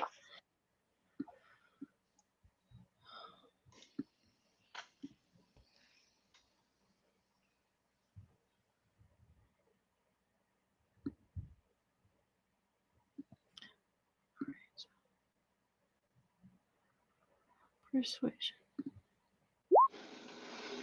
Oh, wow, it was meant to be clearly. Double nat 20s. So what do you say to persuade this guard? I say that he must have some empathy for these weary travelers who have expended their energy fighting the pathogens, and we tried our very best to figure out this riddle, and we deserve one more chance because we are on a very important mission. I hope it lands well. Yeah, as you're saying this, you see the guard.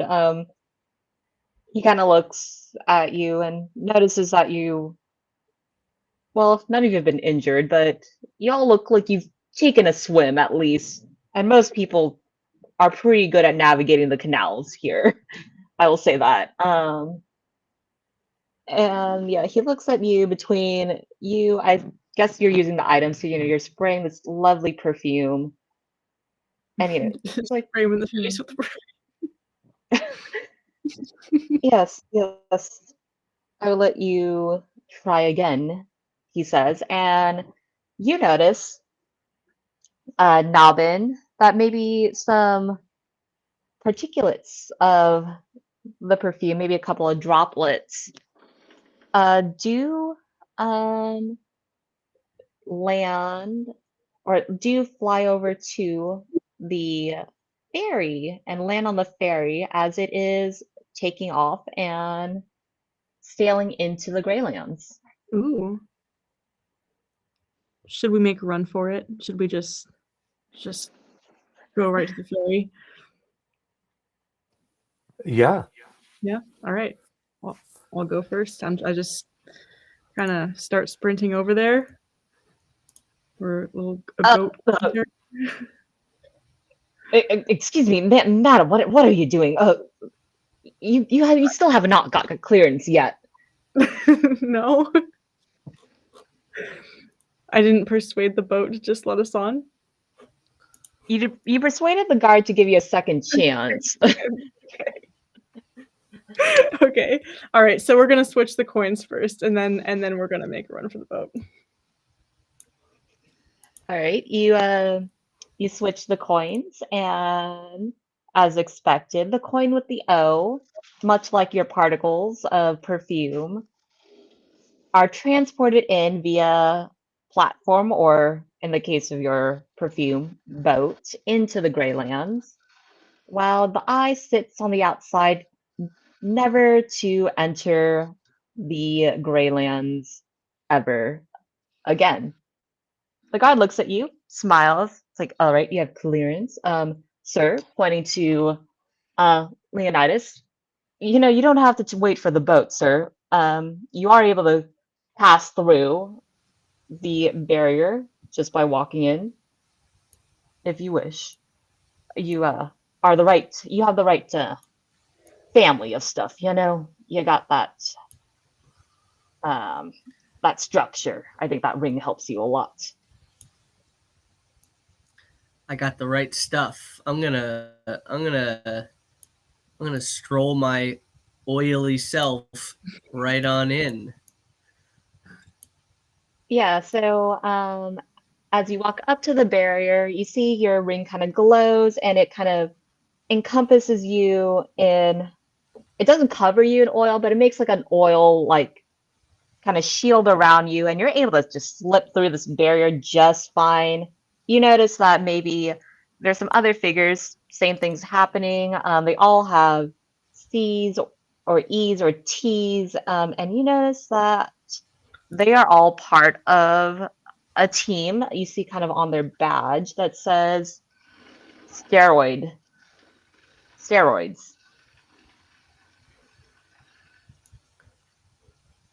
They sound And like the yeah, cool kids.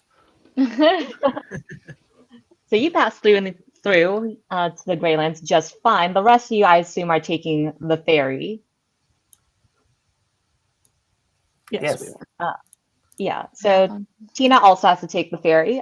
She's like, yeah, I ride this along. You kind of see some of us have badges, some of us need a little extra help, but there's kind of a list here of people that can enter and cannot. It's like I said, it's really complicated. Nobody really knows how it works. I don't know. It's somewhere in the manual. And you do see a sign that says restricted access ferry, and it does list out certain things, but it does say explicitly for non-steroids only.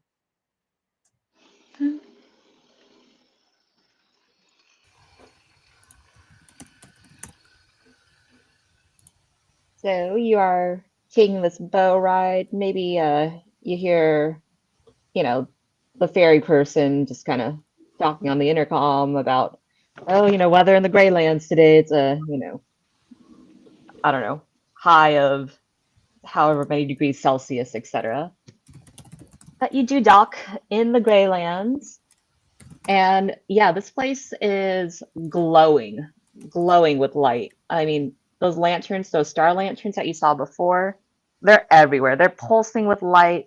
There's a lot of stuff going around. You see very busy people in, let's say, like business suits, kind of walking around, checking on, in fact, there are computers here, checking on various screens, sending out um, directives and instructions, and basically kind of like a really busy call center headquarters type location.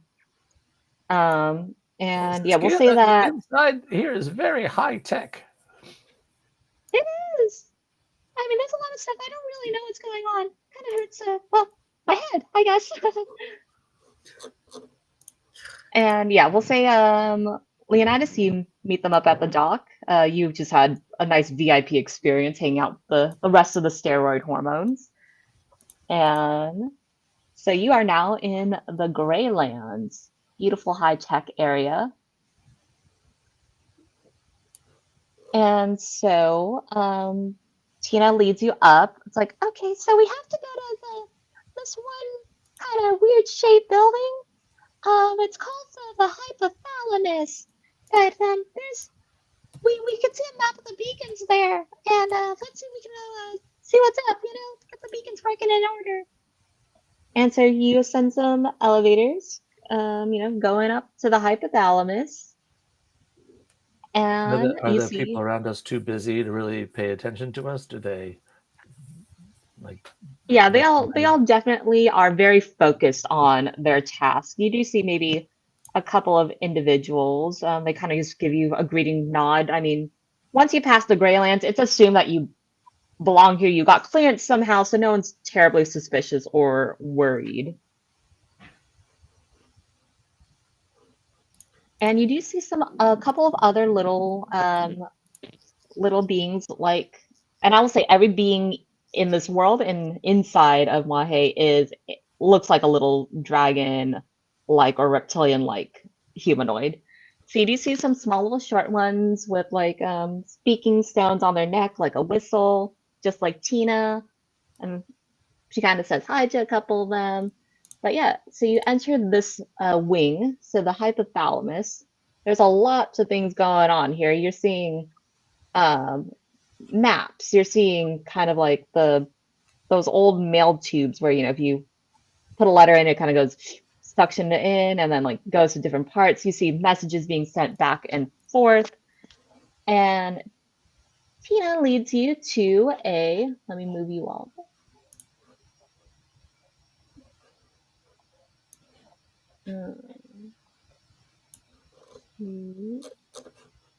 Oops, not that page. This page. I do not know if you're seeing. I see the dragon. Yeah, so this is the map or kind of on the screen you see this map, like being a silhouette of the dragon of Mahe. And it's like, yeah, so we kind of have beacons everywhere.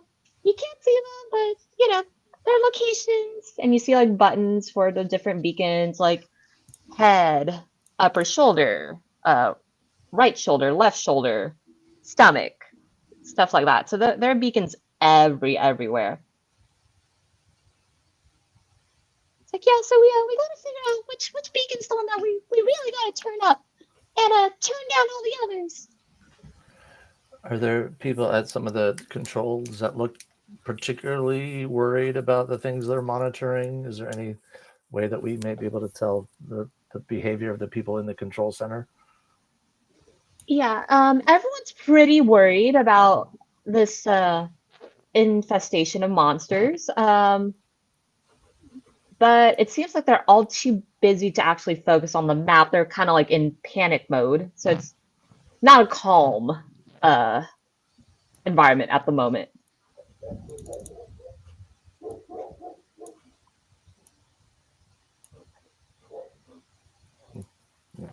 And Chester's is in awe. He's never seen anything like this. He doesn't even know where to start. It's looking like this lower area of the dragon beacon is really glowing. There's got to be something going on down there, huh? Can we maybe ask someone what that glowing represents or what they know? Yeah, Tina's right there, and she's like, "Oh yeah, I mean, again, I've only been doing this job for a week. I was living in the you know the bone marrow nursery for a while. Um, but if I'm correct, this is kind of like showing where it's hot. You know, it's extra hot where it's red. And let's see.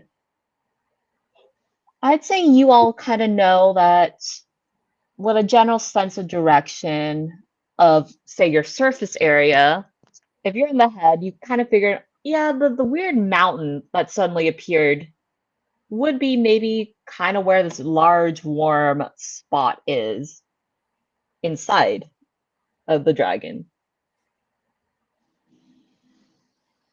Mm-hmm. Talia, that book had all kinds of maps and diagrams. Is there anything in there about that spot? I flip open the book, ask Tina for some assistance.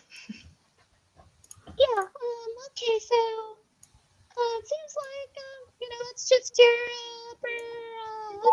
upper left thigh.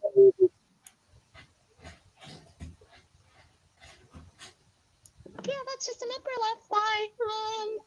I mean, I heard some rumors that something bad happened there, but nobody really knows. Like there was suddenly a sharp pointy thing or a really big pointy thing in there, but then it kind of left, and then the monsters started invading after that. And yeah, scary times. Hmm. Maybe we can travel. Is it impossible? Is it possible to get to that side where it's glowing to There's see if got to we be a could just way. swing on the I mean, moon? Very we just take canals everywhere. We'll just sail. So Manchester, hearing that thing, is like, oh, in my training of weapons training, which you have seen is quite proficient. If that one of the things that we do, if we really want to hurt our enemy, is to poison the tips of our spears and arrows. And if we can puncture the skin with that poison tip, oh, it can cause something that may look and feel a bit like this: very hot, hot, hot, and then death. Hmm. We've got to get to the upper left thigh. We have to save it. No. If she dies, we all die. You all die. The surface people die. The inside people die. We're all gonna die. Whoa, whoa. You got some of those herbs there? Talia, slip 'em some herbs, quick. Talia here. Okay. That's not gonna Yeah, happen. and you see Tina just chewing on these herbs, like, oh, yes. Oh, this is lavender. I really like lavender. Can I ask Tina the fastest way to the upper left thigh? She knows. So you're gonna have to take the kind of the same path we've been taking, the same canal, the red lines, down towards there. Well, I guess we would have to go the blue line back to the center station. You know, the heart station, as we call it here. And then we take the red line down. But yeah, canals. We're all just sailing down canals. But Let's do it.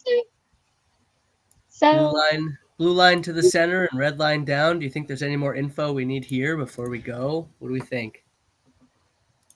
well, don't forget, Belinda did ask you to try to hone in on where the sort of epicenter is of the infection by directing all the beacons there. And you do see dials of places to where you can turn up beacons or turn down beacons. Are we allowed to move the buttons and the dials? Well, everyone looks really busy. I don't think we're gonna get caught. And I'm here. I have clearance for this stuff, you know. So yeah, we can move things. And so you see Okay, dials for, let's say, head, wing, chest, forelimb, and back limb, and tail, where major beacons are. And these are all just dials, so you can turn up or turn down. Let's turn down wing and heel and crank up our back limb. Okay, okie dokie. All right. And so you see that, you do that, and you look on another screen. Turns out that this place just has kind of security monitors everywhere. So you see a screen, and you do see video footage of the beacons, the ones in basically the places that you turn off. You see these beacons kind of shooting out sort of lights. They all kind of not well glowing debris as like a beacon. And the ones you turn down, they're slowing down. And if you look at the upper thigh, you cranked it up, so it's like very much like a big flare. Like, hey, trouble is here. We need people to go here now. And so it looks like, and you do hear an announcement on, say, the intercoms of this building, saying, yes, all B and T teams head to sector upper thigh. All B teams head to sector upper thigh. All T teams head to sector upper thigh. So it looks like help is being sent on the way there. And yeah, so what do y'all do? You can look around at maybe some other stations if you want here, or you can head straight to the, well, I assume you're going straight to the heart, to the upper thigh. I don't know. What do we think, I don't know, what do team? we think? I think the upper thigh is Are where any it's more- at. Any more secrets we can glean from the brain region? Yeah, why don't you all roll me investigation or perception? Perception. Whichever one you want. You do whichever you want. Oh, nice job, Talia. Woo.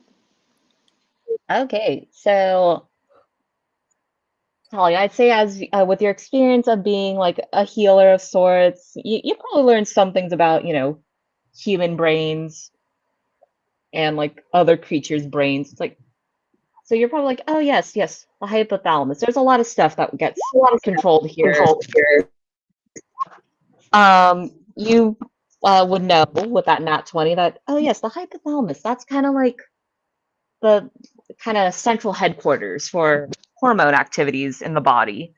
So everything that happens here directs more or less all the ongoings of hormones throughout the entire body.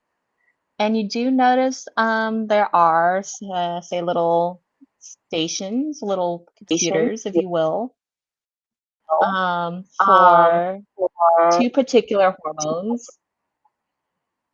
You have one for melatonin and one sort of a hotline to call the oxytocin factory.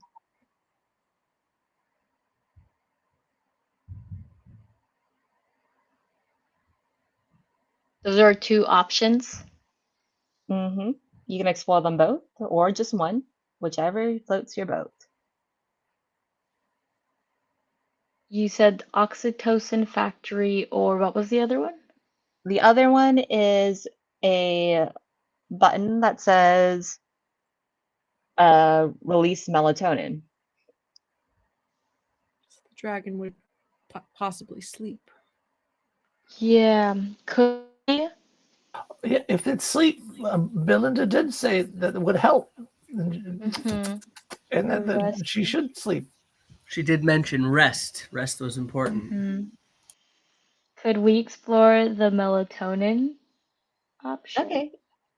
Yeah. I'll say you also like flip in the book to melatonin, and it just says melatonin should be released when the dragon is, well, should be released regularly to make sure the dragon has a normal sleep cycle. More maybe need to be released in stressful circumstances.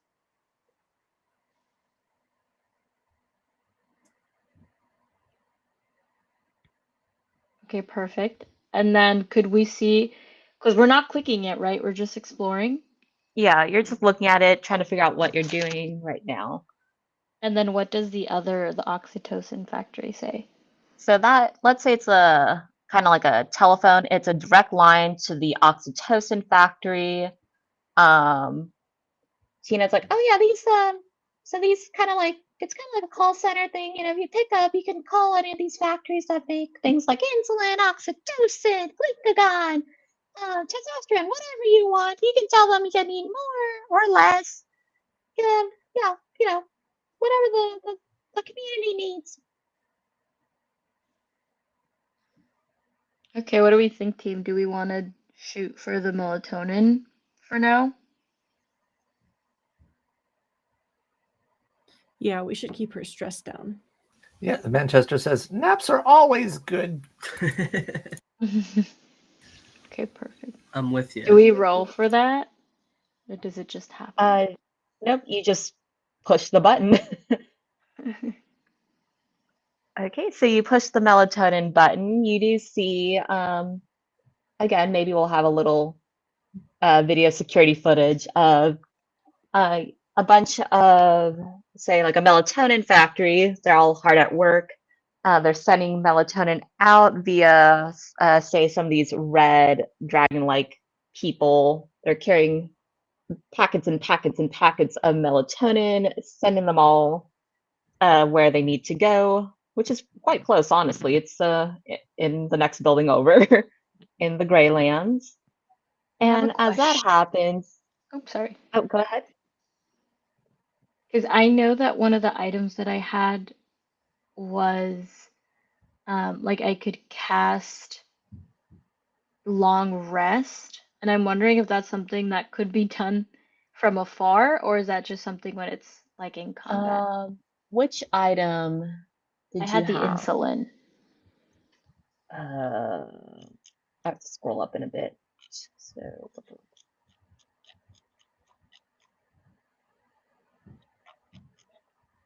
I had the insulin from the character creation notes that you sent, and it says cast Goodberry once slash long rest, cast aid once oh, slash so long rest. once per long rest, which you can do if you want. What does that mean? So, a long rest is essentially like your character is going to sleep for 8 hours.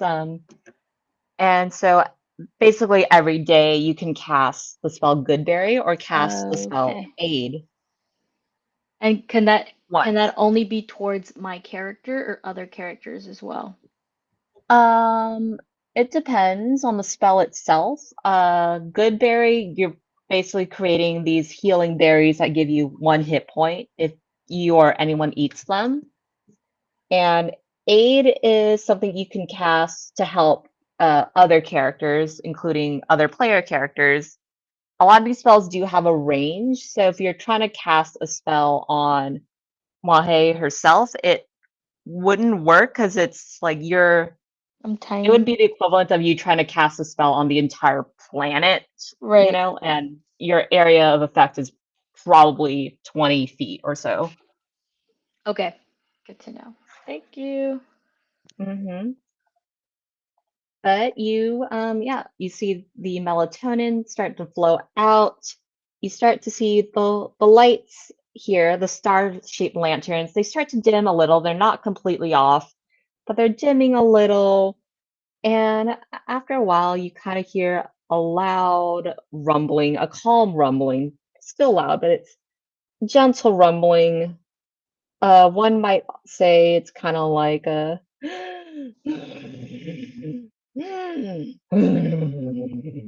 like a very loud snore, as you might expect to hear from a big dragon. Manchester Sounds can't like help but Manchester yawn. when he's taking one of those naps. Exactly. Nice. Okay, do you want to do anything with the oxytocin factory, or shall we head on our way? mm, let's. What do we think? I know. I mean, because I know it could like help with stress also, right? Would it be beneficial to have both going on? Less stress is always good. You got some of those Yeah. herbs? Yeah, let's try the oxytocin. Let's give it a little good juju, huh?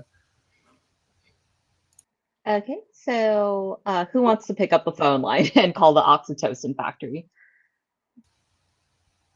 I'll call him. Yeah. Whew. Manchester's like Uh, looking at anybody else with his bunny eyes. yeah, the true horrors of fantasy making a phone call. Okay, so you hear on the other line, oxytocin factory, what can we do for you today? We are in desperate need of some serious positive feelings, especially to the left hip area, if possible. Well, we deliver all around the world. But yes, we'll certainly increase our shipment. It will take a while for us, but yeah, say maybe an hour or so. We'll get these shipments rolling out. And yeah, we'll have shipments to everyone. We'll focus. It sounds like is this related to the crazy infestation that's This happening? absolutely is, yes. Okay, we'll make sure to give extra oxytocin to your to our B and T teams to help them out in the fight. Is there anything else I can help you with today? I don't think so. Thank you very much. What excellent customer service you have. All right, talk to you later. Bye bye. At the tone, please leave a customer. All right, so Hangs up immediately. Is there any place to leave a review, like a 5-star and a little review box? Yelp. That's a good question. Honestly, I've never really left a review. I've always been really nervous, to do that because I feel like, what if I get someone fired? I've never done it. But yeah, shall we get sailing? Yeah, let's head out. All right, so you head out. The Greylands are bustling with activity as always. But you head out, you take the ferry back out. Well, I guess Leonidas, you kind of just walk through the barrier like a cool steroid Like hormone. one of the steroid crew coming through. Yeah, yeah. You're part of the steroid crew. Yeah, yeah. You see some testosterone and estrogen deliverers there. Some members with a C that I think you realize now that you look at their full badge, it's corticosterone. It's like, ah, yes. And they seem a little nervous, a little stressed out, but also very confident. But yeah, you're with the cool kids while everyone else is stuck on this ferry through the Greylands. But you end up on the other side of the border, and Tina pulls up her boat. It's like, all right, we're taking the blue route down the harbor, and then that'll give us an extra push all the way down to the upper thigh. Oh, let's go! And here we go again, sailing, singing more songs on a gondola. I don't know, your favorite Italian song or whatever. It's right, like a big pizza pie. Anyway, so you're sailing around, and you, as you're doing so, you see. Cheers every time Tina finishes a. Oh, Tina, you've come so far in the little time we've known you. So brave. And you do see, not necessarily Belinda and her soldiers, but other warrior type people, again, all white reptilian, marching. They're all heading in the same direction as you all are. It seems like the beacons are working. You see some red delivery little people with packets that all say extra oxytocin, extra food, handing these out, supplies essentially to our soldiers, but also kind of their normal delivery spots as well. And let's do one more encounter. So can you all roll me a d4? Or one of you roll me a d4?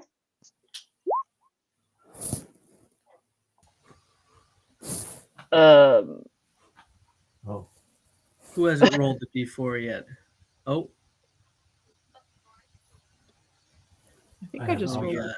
oh, go ahead, Raisa. Yeah. I rolled 14. Oh, I'm sorry. A 5 for. so Oh. if you go onto the left sidebar, there's I'd say like under the ruler, there's an icon that says dice, and you can just click on the D4 and that will roll a D4.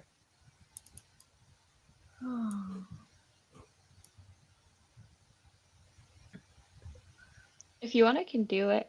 You can I'm go not ahead, sure. please. Are you sure? Yep. Oh, Talia. Okay. Well, it's a I random, should have done that. We actually it's don't a know if random it's bad encounter yet. table. We'll Yeah, we see. don't know if it's Okay. bad or good. I got it. That could be the Where is best one yet. Okay, so well, I guess you're not rowing along, but Tina's rowing along.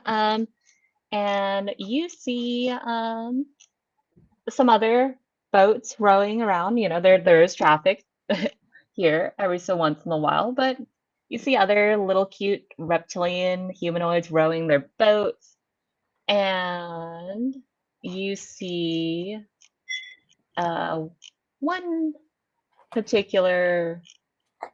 Sorry, I'm scrolling to find exactly where I have the wording. I know what it is, but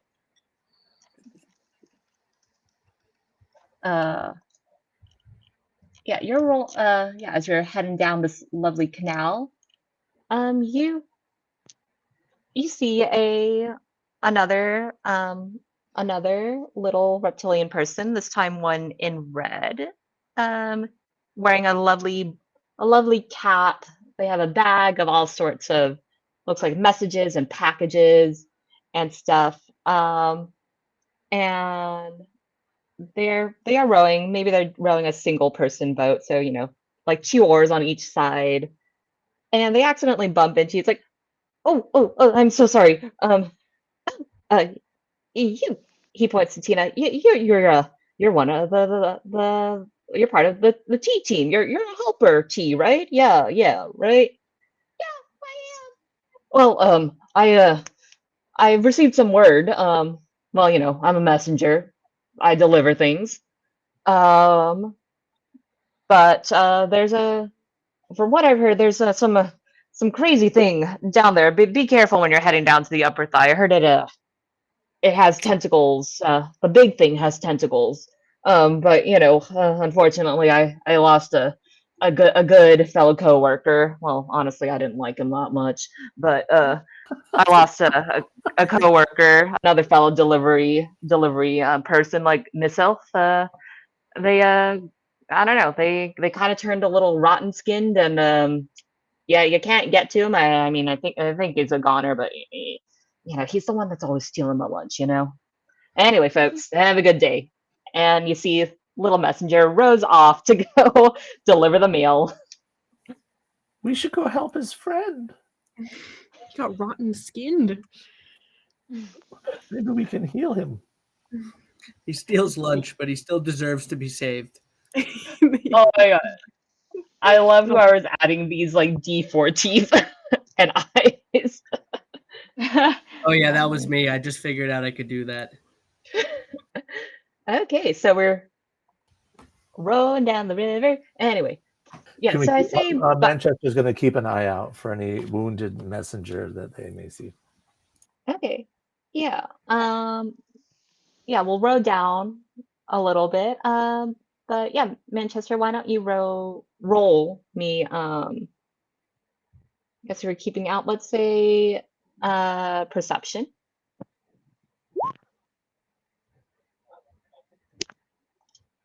Oh, nice. So with that, you do see off on one of these pathways, kind of like walking pathways on the side of the canal. There's not really a dock there, but you do see a one of these, white scaled soldiers kind of trying to carry back an injured comrade. That is, you kind of start to see that the injured one is, and they look in really bad shape. It looks like their skin seems to be necrotic and dying off, and you're not entirely sure they're dead, alive, or something else. But their friend helping them is very distraught.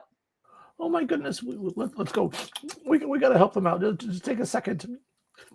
Talia, you got some of those berries that you can make? I can also cast a spell to cure any wounds, but Oh, are there any wounds visible? okay. Well, Tina kind of starts rowing. There's not really a dock there, but I imagine she manages to swing a rope and kind of make a makeshift sort of anchoring place for the boat. Oh dear, what happened? And you see this taller soldier. It's like, well, she's like, yeah, it's bad there. I mean, I don't know what's going to happen to this one here. She points to the injured one, but I mean, they're turning they're turning a bunch of us into just I don't even know that they're dead, but not dead. I don't know, and I don't know if she's turning or not, but we got to get her out of here. We got to get her help. But yeah, there's a bunch of us that got turned by this giant tentacled monster thing. It's bad. It's bad. But Belinda and her team are there. Manchester is very distraught. Can I cast a curing wound spell? Yeah. Let me go see what the language is on that.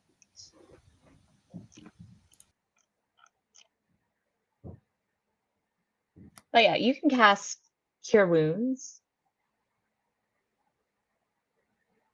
And as Okay. you do,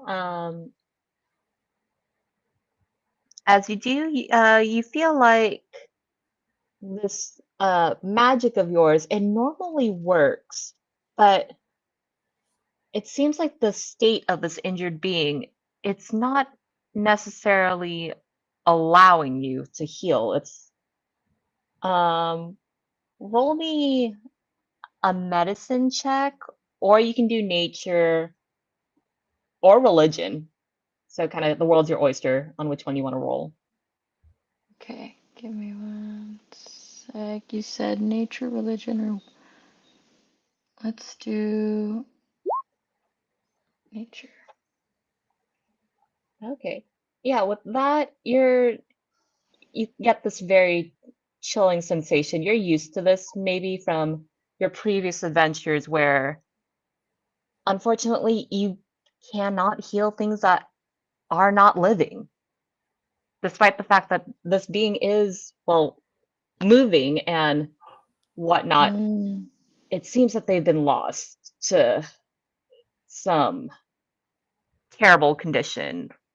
One might say they're not quite dead, but not quite alive, but So somewhere in between. my rad glasses give me advantage on history checks. Can I see if I can remember anything about this kind of thing? Mm-hmm. Yeah, do a history check for me. Sounds a bit like a zombie. Yes, Manchester. You like initially it's like, oh my gosh, this is such a scary thing, and then you all suddenly remember, oh, back in the old stories of like heroes and stuff.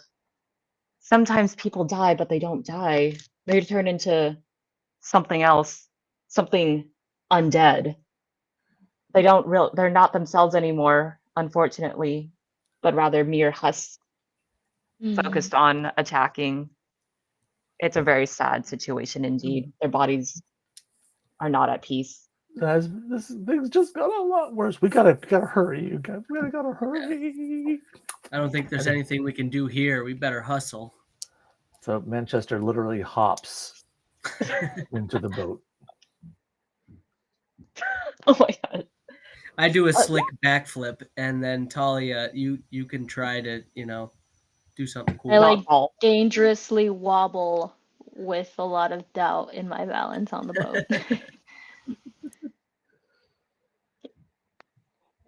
Did Nalman leave the boat or is he?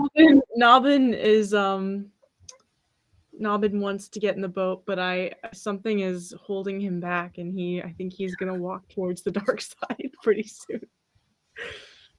Oh no. I don't know. Oh Yeah, no. yeah, I think so. I think All right. Nobbin, he might be walking. He might be really fixated on helping that poor creature. Can I snatch Nobbin by the coattails and drag her back onto the boat? You could try, I guess. You can try. Let's do oppose strength. So both of you roll strength and we'll take the higher one. Okay. 13.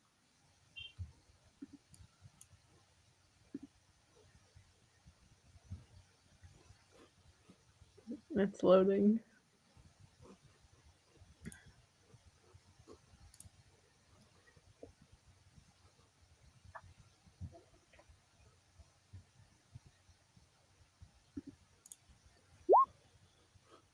Oh dear.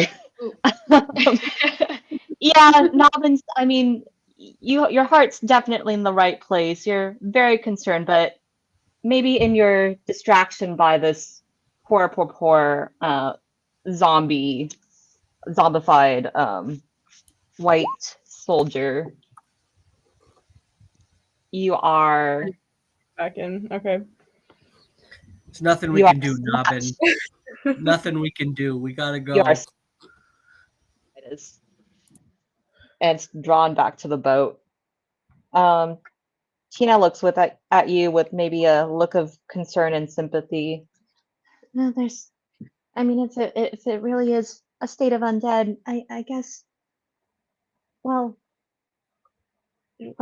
yeah, it happens, but you know, the body has to keep going, and we gotta stop. We gotta stop us. And with that sad scene, you all continue your journey down towards the upper thigh. Um, so yeah, as you continue rowing to the upper thigh, you start to see what Belinda was talking about earlier with structures that are being ruined, people that are injured. The smell, it's it's not a very pleasant smell, you know. Thalia, you probably would recognize this as a more or less the smell of an infected wound. It's also very hot right now. It's extremely hot. Like Nobbins, Manchester, with all your fur, you're not having a good time. It's not like you can take off your fur like another coat. Oh, is the trip an hour long? Could I meditate during the time? Oh yeah, you can meditate. Okay, great. Thank you. Anything you all want to do in this on this journey? You have, say, the book if you want to keep reading the sort of instruction manual, um, or tell me what you want to do. What do I want to do? I personally am very worried about the root of the issue. Can I help Tina so we can get there faster? Maybe throw some strength into the rowing? Sure. Yeah, why don't what is your strength like score in general? Your fighters, I Uh, assume you're gonna be fine. I have a 5, like on the left, it's a 5, and then under saving throws, it says strength 7. Okay. So you have a +5 to strength. Oh yeah, you're very strong. You're Oh, this buff half elf. Like, of course you would. Of course, it made sense that you were fitting in with the steroid crew. You know. yeah, it makes sense. And I'm letting poor little Tina over here do all the rowing. Yeah. So you help her, and thanks to that, you luckily avoid rolling another encounter check. So it's Oh, smooth sailing down to the upper thigh now. I don't know. Maybe you and Tina are doing some she's a sea shanty duet. Things are picking up. Maybe the adrenaline's happening. You're feeling the rush into battle. well, 99 bottles of beer on the wall. Yeah, we have that in Liver Lake County. Lots of alcohol sometimes flows there.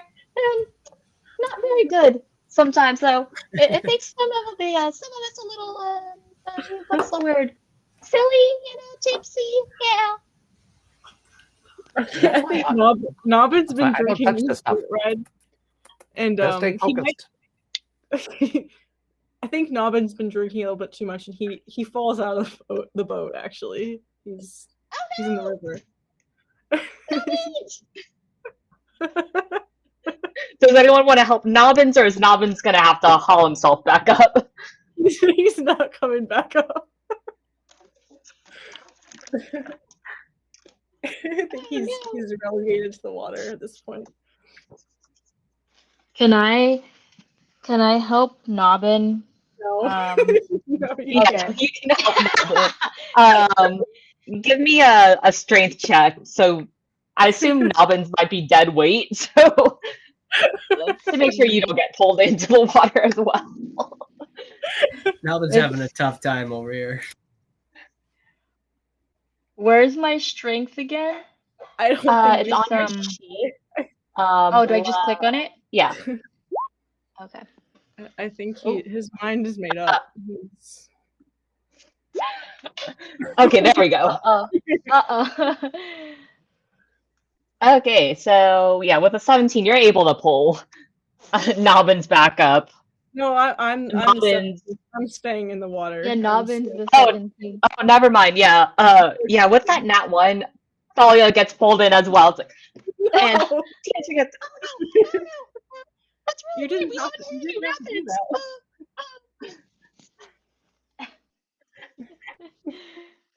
Nob had to go film a play, so he's trying to slip out quietly is what's going on. He doesn't want to hurt anybody in the process.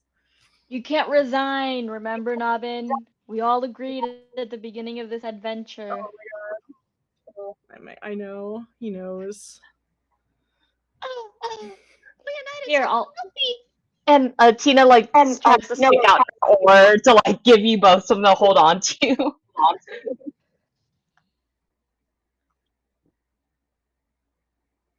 Do we climb back up? If you want to. You do. You Okay. climb back up. I'll only... Nobbin, I will only climb back up if you do so too. If not, I will drown here with you. God, you know. You gotta get in this boat. We gotta get this. We gotta get here. We gotta get the tentacle monster.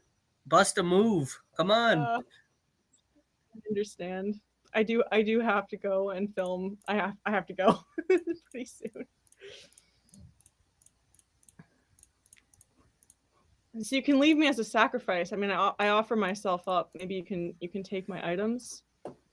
You can throw No, I don't me think at we the can. tentacle monster. We'll just leave you. We'll leave you in the tubes. Yeah. Oh, Raisa, you actually have to go in real life. I do. I have to go and I have to film a school play. Yeah. Oh, well, that sounds fun. Have fun at the school play. Sorry. Gee, I don't know what to do with Nobbins. Well, how does Nobbins make his exit? Yeah, it has to be more glamorous. Getting really drunk and falling out of the boat, right? I think Nobbins pulls out a backpack full of fireworks, shoots him off, and then dives into the river of blood. We never see him again. Or he like accidentally takes some of my herbs and mixes them. He only took too much herb. Oh, that's the wrong herb. And you're done. Oh boy, that's a double whammy. Okay. Oh dear. Well, I think they're just asleep, right? Nobbins is just sleepy. Yeah, he can rest on the boat. Okay. All right. Thanks again, Raisa. Hope you had a good time. I did. Thanks. Bye, Risa. Bye, Nobbins. Bye. Bye. Bye, Risa. Okay, so with Nobbins fast asleep, or we're gonna say he's fast asleep. A little too much of the herbs there.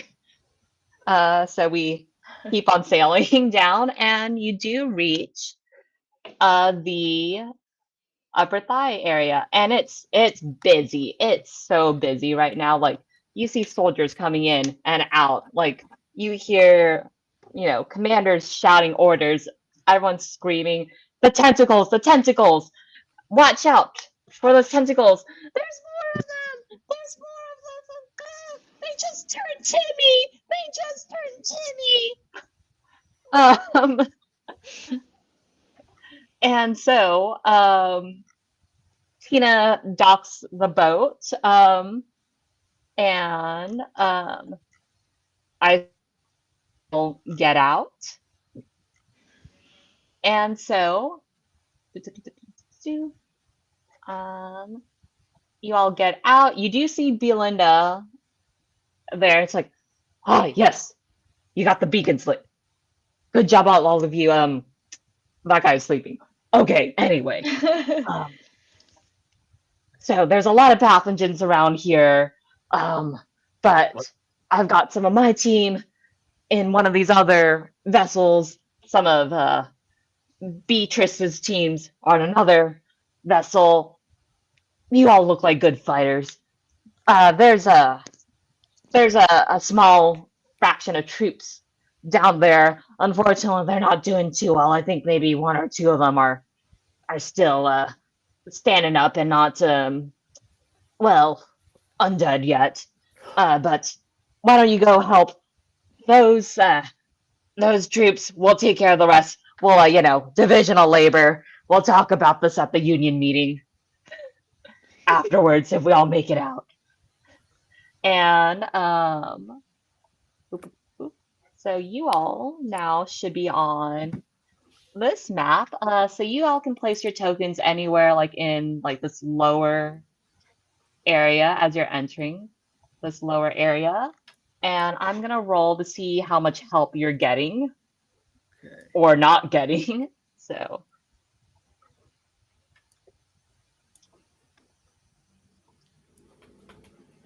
okay.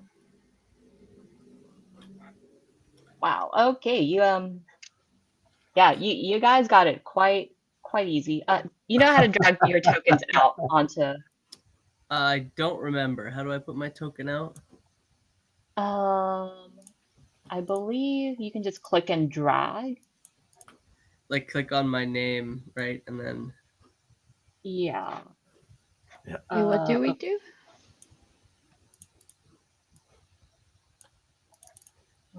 Oh, there we go. I added a token for someone who's not here. But yeah, you can click and drag your token out.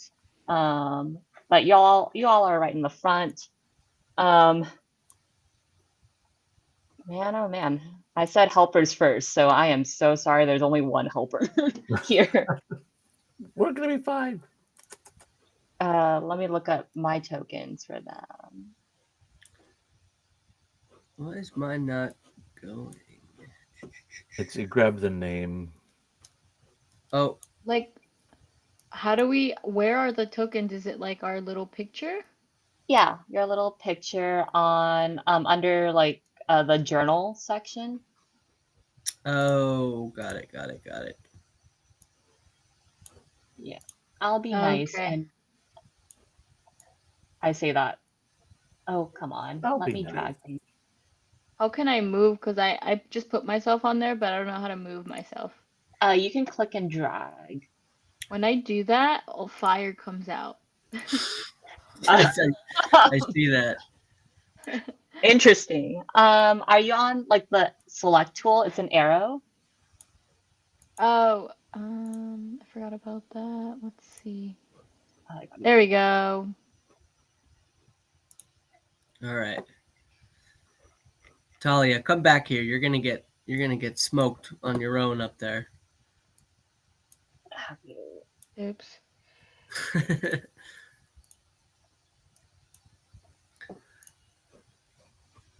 oh my gosh.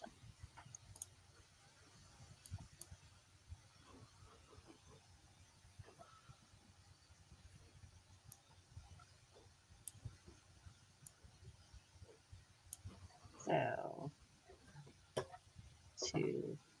I'm gonna have to arrange these guys. I am so sorry, but you know what? The dice tell their story. I did not intend for you to have one helper and our big pathogen have a couple of other helpers their turn. But you know what? You maybe came in at the nick of time, you know? Yeah. We'll take them on. It is a threat to the whole world. Okay, we'll see. Yeah. Okie dokie.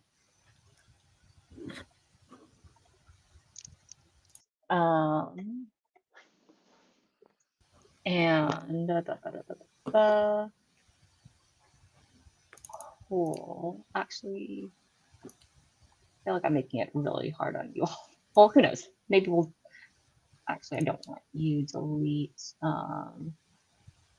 Where is it? Oh, there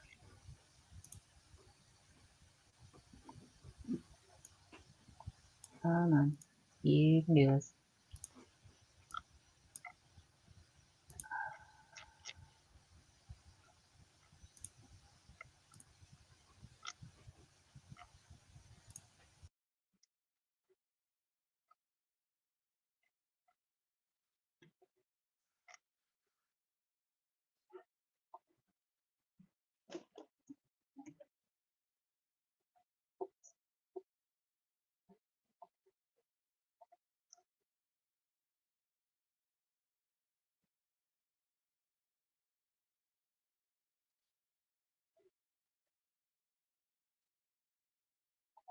Okay. Cool. All right. So you get in here. Is everyone on the map? I think Yes, there are so. only 3 of you. And that Oh blue dear. guy is our buddy. You're one you're one little helper. Right. We are a little bit stronger than Tina. They can actually do attacks instead of, being exposition. But um okay, so you all head in and I'll describe the scene for you, or I guess roll initiative while I'm describing the scene for you all.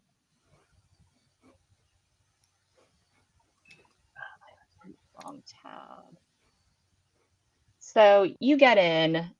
So you see, this is kind of like on a large pathway here. And you see that kind of, well, these soldiers had successfully backed this large tentacle pathogen sort of into a corner. So all the dark stuff is just like a dark wall. Um, but it seems like this creature has successfully turned, oh, 5 of the 6 former wonderful warriors into undead beings for their own doing. There is one, this one here. Oops, where's my select tool? Select tool. This one here, right here, the one like in this corner that I'm moving around right now. That one does seem a little stronger than the rest. And you do see our dear one lone soldier that hasn't been turned looks at you all like, oh, thank goodness, help. Yeah, yeah. They're kind of freaking out, they've just seen their friends turn into zombies basically.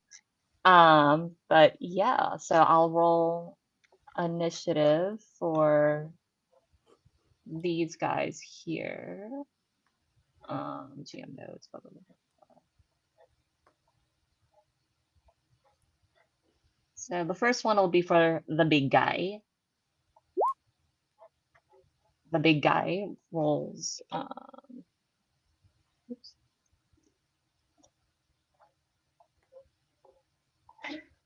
And this is where second monitor comes in. Okay, so this is where I will actually do the turn order panel.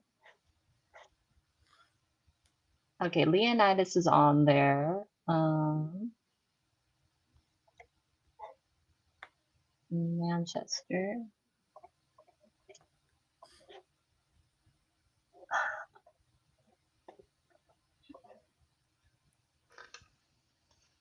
Okay, I don't know why the turn order thing hates me, so I'm just gonna go write this on a sticky note to get our order. So let's see, it looks like Manchester. Hmm? So it looks like Thalia. What's Yes. your initiative? What's my what?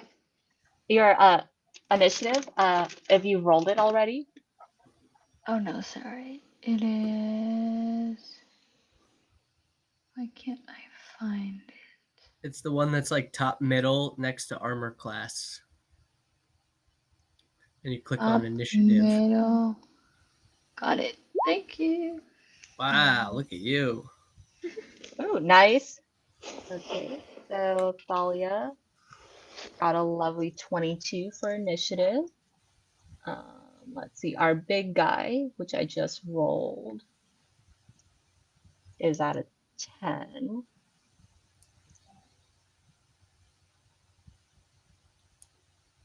And Leonidas, you go before them because you do have a better dex. Okay, I'm gonna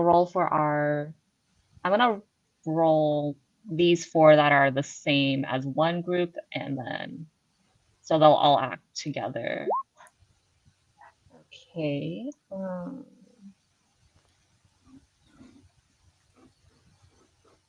Okay, so they're not rolling well.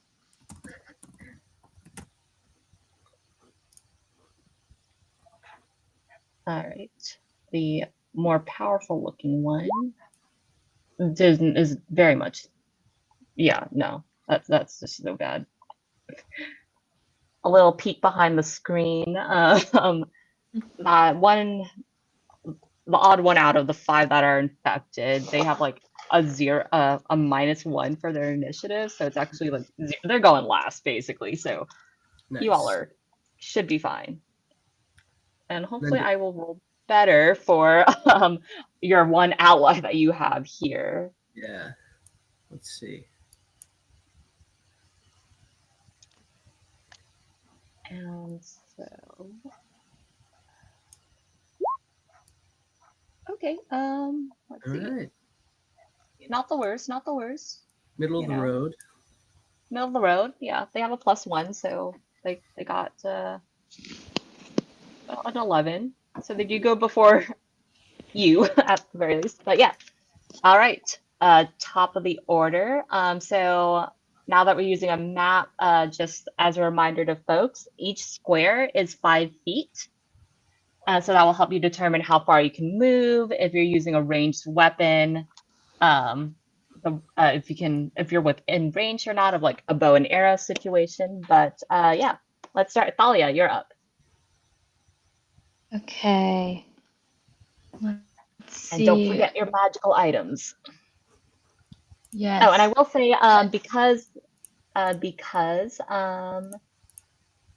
because you all helped out with turning on or releasing melatonin and releasing oxytocin, you all plus your ally are blessed, which means on any rolls that you're doing for attacks and any saving throws, you get to roll an additional d4 and add that. So Oh, you get an additional d4. So everyone's a little boosted up. Excuse me. And I'll say your ally here is like extra pumped, so they'll get a little more hit points than normal as well. Okay, perfect. I'm trying to find where's that spell? I'm trying to find the specific language for the. Give me one sec. Where is it? For the guiding bolt, I don't know how far I can cast it. Okay. Let's see. Let me look it up. Guiding bolt. I'm looking at it in the spells as well, but I can't find it.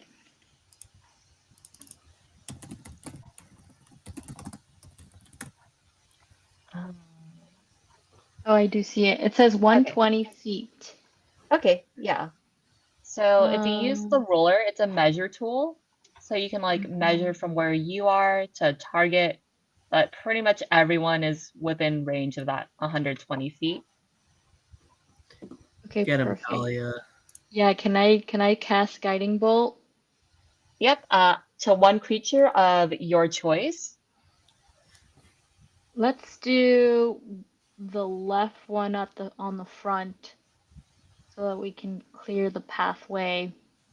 Um, yeah, you can click and like, okay, that one. Cool. Yeah, yeah, let's do it. So guiding bolt. What's the language on that? Do I have to make a save or are you making an attack roll? Um, it says, do I read this? Yeah. It says, okay, one action, one round, a flash of light streaks towards a creature of your choice within range. Make a ranged spell attack against the target. On a hit, the target takes 4d6 radiant damage, and the next attack roll made against this target before the end of your next turn has advantage. Thanks Oh, to the mystical nice. Sultan. We know our previous when you previously used it. So yeah, you can go to your spells and just click on the spell guidance or not guiding bolt. Okay. And 13 does hit. So you do 16 radiant damage.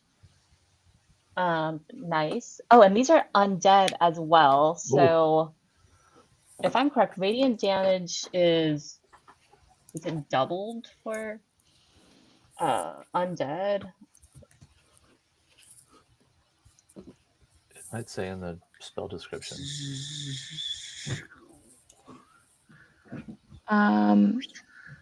What am I checking in the spell description?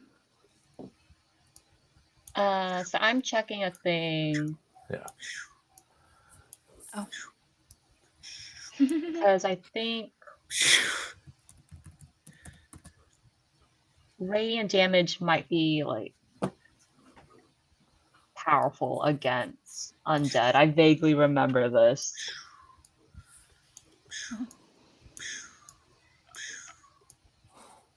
Against the target before the end of your next turn has advantage, thanks to the mystical dim light glittering on the target until then. Oh, yeah. Okay, nope. I was thinking of something that's very specific to a class, but you still do good damage. And in fact, how many hit points? Okay, you do which tab are you? You do 16 damage. Nice.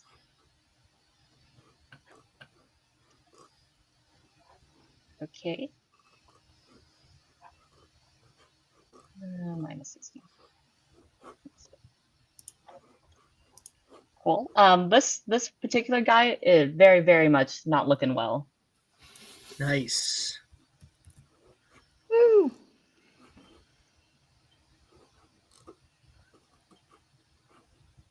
Yeah. So not looking good.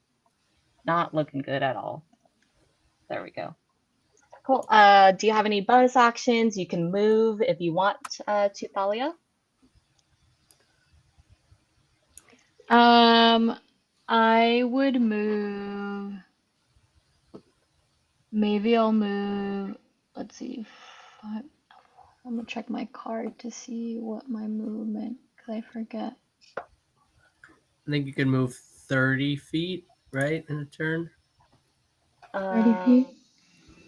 Let's see. On your sheet, Oh, it maybe not. says, yeah, 30 feet. Up to 30 feet. So you can move less if you want to. I'll do.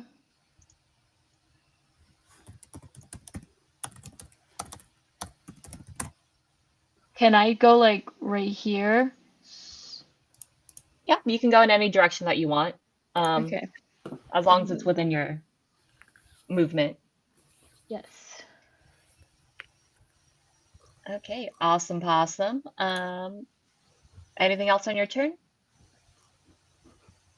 Oh, and could I don't know if this counts as a bonus. I don't know what this counts as, but I know that I have also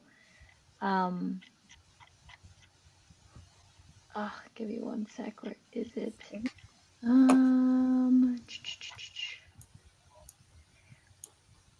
So if for future turns, does the entanglement spell count as a bonus action? Because I know that's on my sheet, on my character sheet from the doc, but I don't know how to tell. Do I just click on the entanglement spell and check? I think entanglement is. Well, does it say that you can do entanglement as a bonus action on the sheet? I'm looking at the sheet that you initially provided to us, like the character sheet, Mm-hmm. and it says, where is it? Oh no, I'm mistaken. Okay, I'll just save that for next So time. yeah, that will be an action, but you've already used your action to cast Guiding Bolt. Okay. Awesome. That's all I'll do. Okay, cool. Next we have Manchester. Okay. I guess the best thing to try to finish off that one. So, I'll spend a. So let's measure. So 50 puts me right to there. Great. So I'm going to move my 40 and then hop with the bonus action to move 5 times my proficiency bonus, which is 2. So 10 more feet, and then I'll land right there. And I'll get right in that guy's face, and I'll just punch him real hard. Nice. Okay, make your attack. Oh yeah, you punch him. You punch him real hard. You punch him so hard he is out of here. He's dead. That's right. And then Manchester will finish by yelling at the pathogen, Same's coming your way. The pathogen, you're not entirely sure if it understands like humanoid speech. It kind of just looks at you because you're making a noise. Well, it got me riled up, so it was a good war cry. Yeah. Okay. So now, okay, so it's our allies' turn, or your allies' turn. The last of their troop. So they are. Let's see. I should have put this in a character sheet, and I totally forgot to do that. But oh well. They're gonna. Let's 10 feet.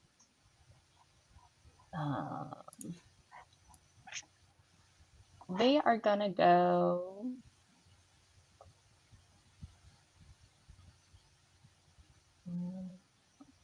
Okay.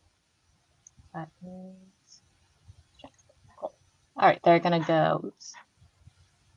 1, 2. They're gonna go up to this guy right here, and take out their spear, and with both hands, and try to just shove it into their former friend, which is honestly really sad when you're thinking about it, but you know, they got to do what they got to do. They got to do what they got to do. That's awful. You're gonna need some. Well, therapy. they do hit. They do hit for a pretty good amount of. Let's see, how much damage am I rolling here?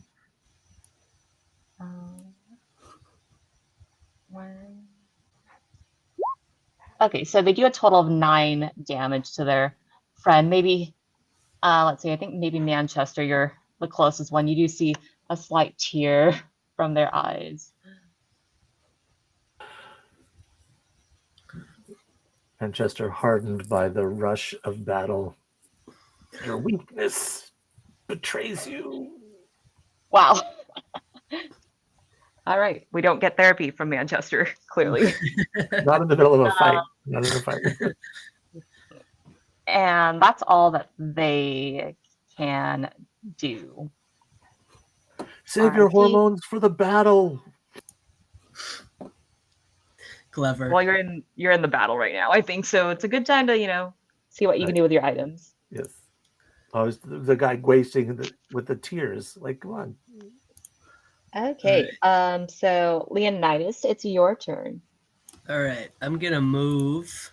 So that guy that the ally just attacked, he's not dead, but he's hurt. Hurt. Right. I mean, not in the worst shape, but still hurt. Not in the worst shape. All right, I'm gonna move right in front of him, right next to my ally, and I'm gonna attack that guy. This guy. I'm just gonna draw because I like to draw. I'm gonna attack him with my longsword because I do +2 damage when dealing a one-handed weapon. Nice. So then I click long-handed one sword. All right. Yep, that hits. Okay. He's not dead though. No, you all have been rolling so well. You keep rolling the exact damage you need to end these zombies. So the ally next to you's like, that one was BLB. My friend. So did I have to equip my ring earlier? Because if I have my ring on, if I defeat an enemy, that means I get advantage on attacks for the next 2 turns, right? Nice. Yeah, I have always assumed you had your ring on, so Okay, cool. go Yeah, for so it. the testosterone side of the ring is defeat an enemy equals advantage on attacks for next 2 turns. So and Yeah, that winner bull effect going. strength. What I don't know what that means, but So bull strength. I don't know if I get both of those. Oh, come on. But I did defeat an enemy. Nice. I will try to look it up, but sometimes this compendium hates me, so. That's okay. But I will drop it into the chat. And then I don't think I have any bonus actions. Oh, second wind, I have a bonus action. Oh yeah, that gets you back some hit points. But I I think haven't you're lost fine. any hit points. Yeah, so I won't do anything. So I'm You are good. doing well for now. Yeah. Cool. All right. But I'm looking good. at your ring, yeah, so you can. So when you defeat an enemy, yeah, you get advantage for the next 2 turns, and you do have bull strength with you if you're on that side. So you get advantage on any strength checks, and you can carry a lot more stuff. Okay, cool. Cool. Okay. So after you is our big bag pathogen here, and Oh, they're jeez. not very happy. In fact, they're kind of like this gross looking kind of oozing tendrils of sort of biofilm almost and tentacles with sharp things, and they're very destructive. Not someone you would want to fight, but here we are. And this guy unfortunately has 3 attacks, so let's see. I'd say Manchester's all alone, so he's gonna move over there and take a couple of swings at you. The first one is a bite attack, so it's a D20 plus 6 to hit. Oof. Does a 17 hit you? Yes. Oh boy. Okay, so we'll do the damage on that, and I hope you are keeping track of your hit points. I will, yeah. Okay, so they hit you for. Oh, I could have done there. I'll do that. Okay. They hit you for 11 plus 3, so that is 14 damage. And can you make me a Constitution save? Yes. Oh, Manchester's having a bad time. Okay. Oh my. Yeah. So Manchester, you are now poisoned. You might turn into a zombie after this fight. Who knows? But you can repeat the saving throw in 24 hours. It might take you a while to be rid of this disease unless someone uses magic Hmm. to cure you of that disease. Okay. I wonder who that could be because I have no. And your maximum hit point, so your hit point maximum is reduced by 5. So you don't lose hit points, but the max you can go to is 5 fewer. Yes. Okay. Well, This unfortunately, thing you is are terrible. This monster is awful. You guys. I'm sorry I mocked you. there. Well, it's gonna try to hit you with it's one of its tentacles now. Yeah. Without adding, I know that hits. Jesus. Oh dear. So I really hope I don't kill you instantly. Hey, Nabu could wake up for all we know. Okay, less damage. It only does 4 bludgeoning Good. damage. Good. Are you dead? No. Okay. It only does 4 damage. And then lastly, it's gonna try to grapple you. So please make a, I guess, strength or dex, whichever one you choose. I guess you're more of a dex person, so see if you're wiggly enough. DC is 13, so just Just 13 or straight up. higher on a dex save. Okay, deck saving. Okay, good. I got blessed with that too. Excellent. Oh, wait, you have bless. Oh no, that was with your bless. That was with my bless. Oof. Oh, well, now you're grappled by this thing, so you're just, It's a good yeah, the example chance for of my just, party members of what they're up against. So yeah, you're getting tossed around in a tentacle right now. yeah. He's Okay. Manchester. You see this poor bunny just flip flopping in a tentacle right now. Probably not the best shape. Yeah, yeah. All right. Next up, we finally have the zombies. They're all gonna go together on their same turn. So I shall be nice, and you know what? There's two of them. There's two people here. So this first one's gonna try to attack you, Leonidas. Um, and does a. It's gonna try to bite you. So that I need my armor class, right? Yes. Which is So that will I have a be 14. yeah. So it rolled a 13, and I add 3 to hit. So does Okay. a I assume a 16 hits you. Yeah, I have a 14 for an armor class. All right. So it bites you. For let's see. It bites you for 4 damage. And you will Sure. also need to make me a Constitution saving throw.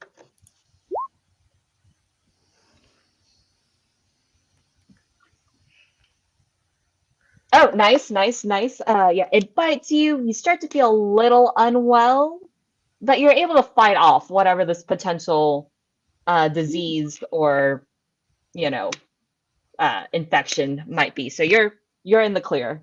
So I lose 4 hit points, but I'm not poisoned or Yeah. whatever, or infected. Okay, cool. Okay. And so this guy's gonna come up and attack. Um, you're already hurt. They'll try to bite you. And unfortunately, these guys do have pack tactics. So since they're close to each other, it does roll with advantage against you. But you know, we can always roll badly. Yeah. So 9 plus 3, that's a 12. Does that hit you, Leonidas? I have a 14 armor class, so no. Nice. So it tries to bite you. Teeth clink on armor. You're fine. You're completely fine. Nice.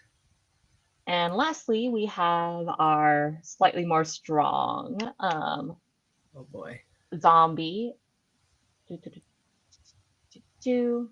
It will try to attack your ally instead. What kind of attack am I feeling? Let's do a yeah. I mean, it's literally the same. It's let's do a bite attack. Everyone's feeling bitey today. They also have a +3. That definitely hits your poor ally. Come on, And buddy. Hang in there. they're very sad right now. This one was Timothy. Oh. um, and only do what is that? They only do 2 damage. Whew. All right, Timothy. It's all right.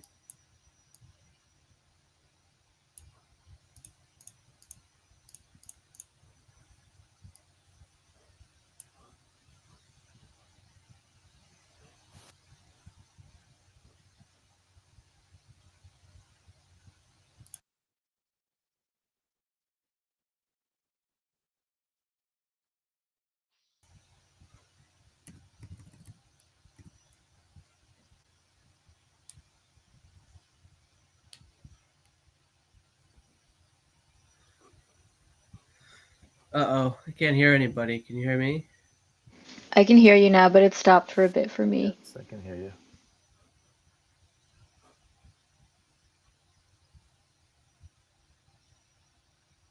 I can't Can hear folks hear me? Catherine. Yeah, I can hear you. I We can can't hear hear you as Catherine. well. Oh no. Oh. I heard like a silence for a bit. As did I. Yeah, oh, it looks like there's a reloading little Oh symbol. no. Oh, they're just getting to the good part. I like the battle. It's like a really complicated board game. I like it. It is, it is, it is. No. No. I also like that there was a whisper mode, so like if you were trying to like bamboozle another player, you can like Right, whisper to just one person. That's fun. I did notice that. I was like, what is that? So like you can like, you know, make secret plans and not tell the other people. That's a great little option.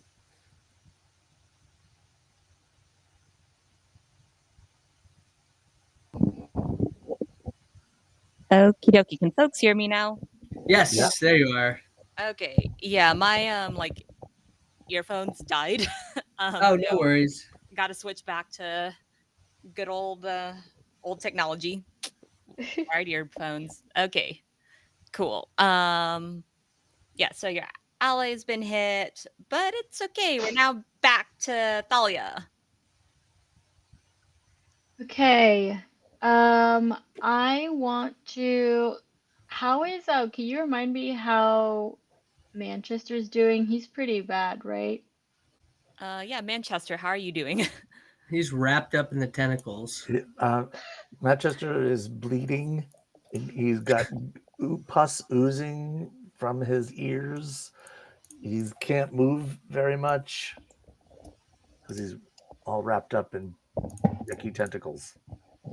Okay. So if I wanted to cast a spell to attack, I have to choose between casting a spell to attack the creature and then casting a spell to heal him, right? Yes, unless one of those spells is a bonus action spell. Okay. But what if I use the item? Is that a bonus action? The item, Like the insulin that I have that can create the magical healing berries? that would be an action to do that. Okay. Yeah. But then Okay, you how would have to get the berries to me. Right, he right. has to eat the berries some way as well. Okay. I think I'm just going to cast the Curing Wounds spell on Manchester so that he doesn't, or he's farther away from dying, hopefully. Is that a touch Cure. thing, or do you Is have to that touch yeah? me? Yeah. Yeah, you have Sorry, what to was that? touch him to use cure wounds. Oh, I see range touch. Hmm. You could move to him and then do it, right? Or is I'll be that too fine. active? Blast the thing. Kill the thing. Don't worry about me. All right, he's got plenty of hit points. I hear him. Shoot the thing if you Okay, can. I'll go ahead and do, let's see. You also have some second level spells too. Oh, I You could didn't use know like that. some lightning.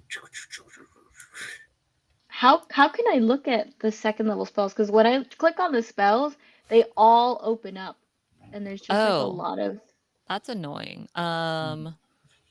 Let's see if I can close them down for you. I'm closing them now. I didn't know I Yeah. could close them. Yeah. But you'll see like you'll see there's a dividing space where like there's a 2 on the left-hand side, Oh, and that's where you get your second level spells. Oh, I and do keep track of see. your slots because like you can only cast a first level spell, looks like 4 times total, and a third level spell 3 times, or a second level 3 times total. Okay. I don't remember. I need to remember. It seems like I can also cast an aid spell, and I can be 30 feet away, and it seems like I can reach. Wait, where is he? Seems like I should be able to reach Manchester, right? Where is he? Yeah. Manchester Yeah, he's pretty is. close to you. He's 20 Oh, feet away. Mhm. there he is. Yeah, you can cast Okay, aid, I think I'll like and to do that. if I'm correct, I believe aid helps. You can choose more people to help as well. Ooh, I'm pretty close to you. Choose up to 3 creatures. Yeah. Okay, I'll help both of them. Okay. Leonidas. Wait, you can choose up What? to 3. Can you help our ally too? Yeah, Yeah. I'll help the ally too. Okay, so everyone, their maximum hit point increases by 5, and their current hit point as well. Ooh. I know Manchester could use I mean, you that. can't go above your max, but Right. healing is healing, you know? Yeah. It sure is. Okay, and then I can still move, right? I'll Yeah, move. you can move.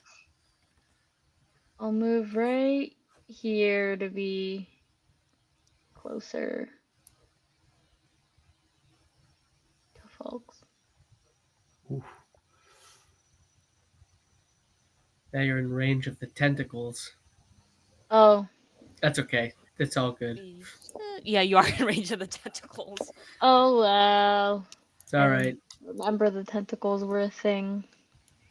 Okay. So after Thalia, Manchester, it's your turn. All right. So I'm grappled, right? That's the condition. Yeah, you're Okay, so I grappled. can still You're punch. I'm gonna punch it right in the face. Oh wait, did Thalia cast aid or just Yes. move? Okay, yeah. So we go up 5. Yes. Okay. All right. So that probably did not hit it.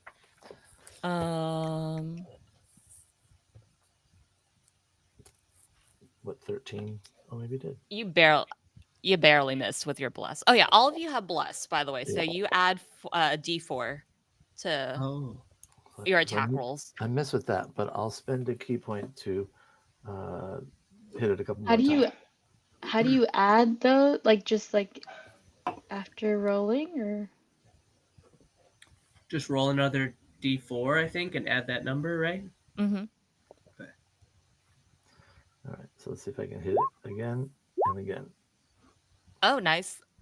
Yeah, those last two full on hit for 12 bludgeoning, and then I also try to use this open hand technique if I'm able to hit it with flurry of blows. How about it has to? I'll do the dex save one to see if I can knock it prone. Okay, nice. So a dex save for this guy, which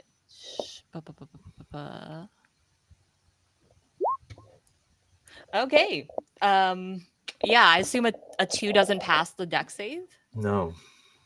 So they are prone, meaning they're on the ground. And then And it oh wait, It has to make a strength saving throw. for me to break out, right? yeah. Is that every turn, or does it have to be an action to break out?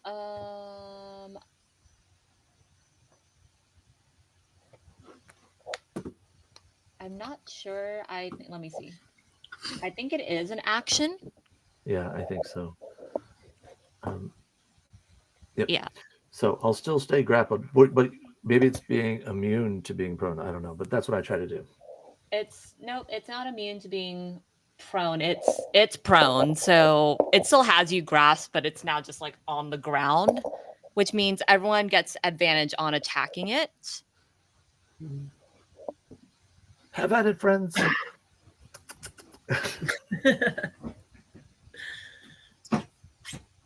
That's my turn.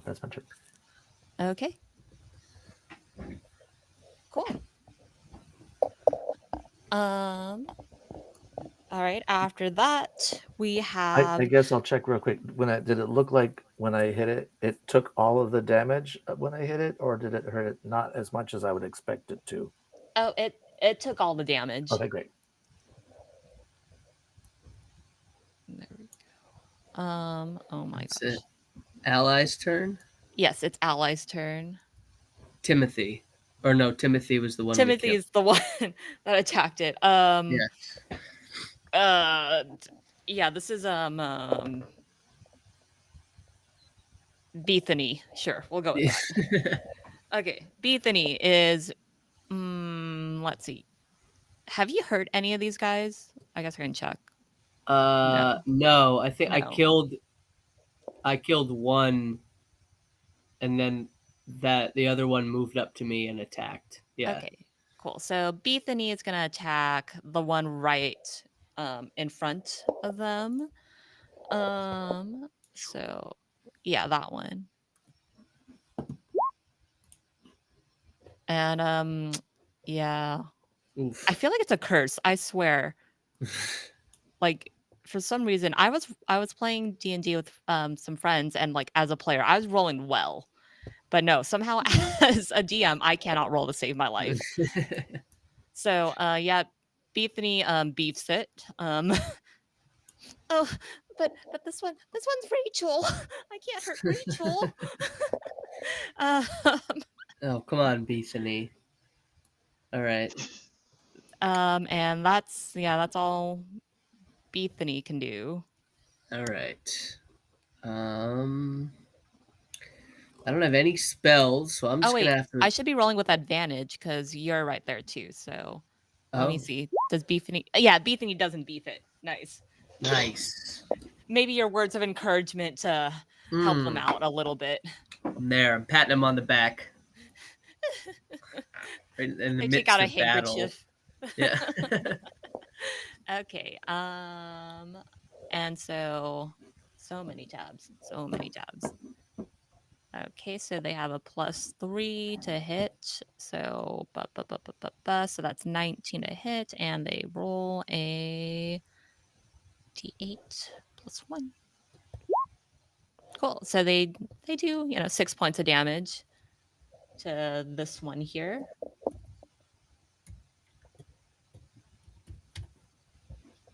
Hurt, but not absolutely hurt. Nice. Okay. So yeah, that's Bethany's turn. Okay. My After turn, Bethany, right? yeah. Mm-hmm. All right. I'm gonna take on the guy right in front of me with my longsword because I have no spells. Right? I don't have any spells. I'm a fighter. Yeah. I have a second wind bonus action. I have no spells. All right, I'm gonna take on the guy in front of me with my longsword. Let's see. Yep, that hits. Okay. The 7, and then do I roll another D4? Right? Was that a bless So or no? your attacks are blessed. I'll let you add it to your damage rolls as well. Oh, okay. So it's only for my first roll. I don't have to add it if it doesn't. Yeah. So should I roll one So or no? you already hit, so you don't need to roll one for Okay. yeah, Um. attacking or for Okay. damage. All right. So I got him, and then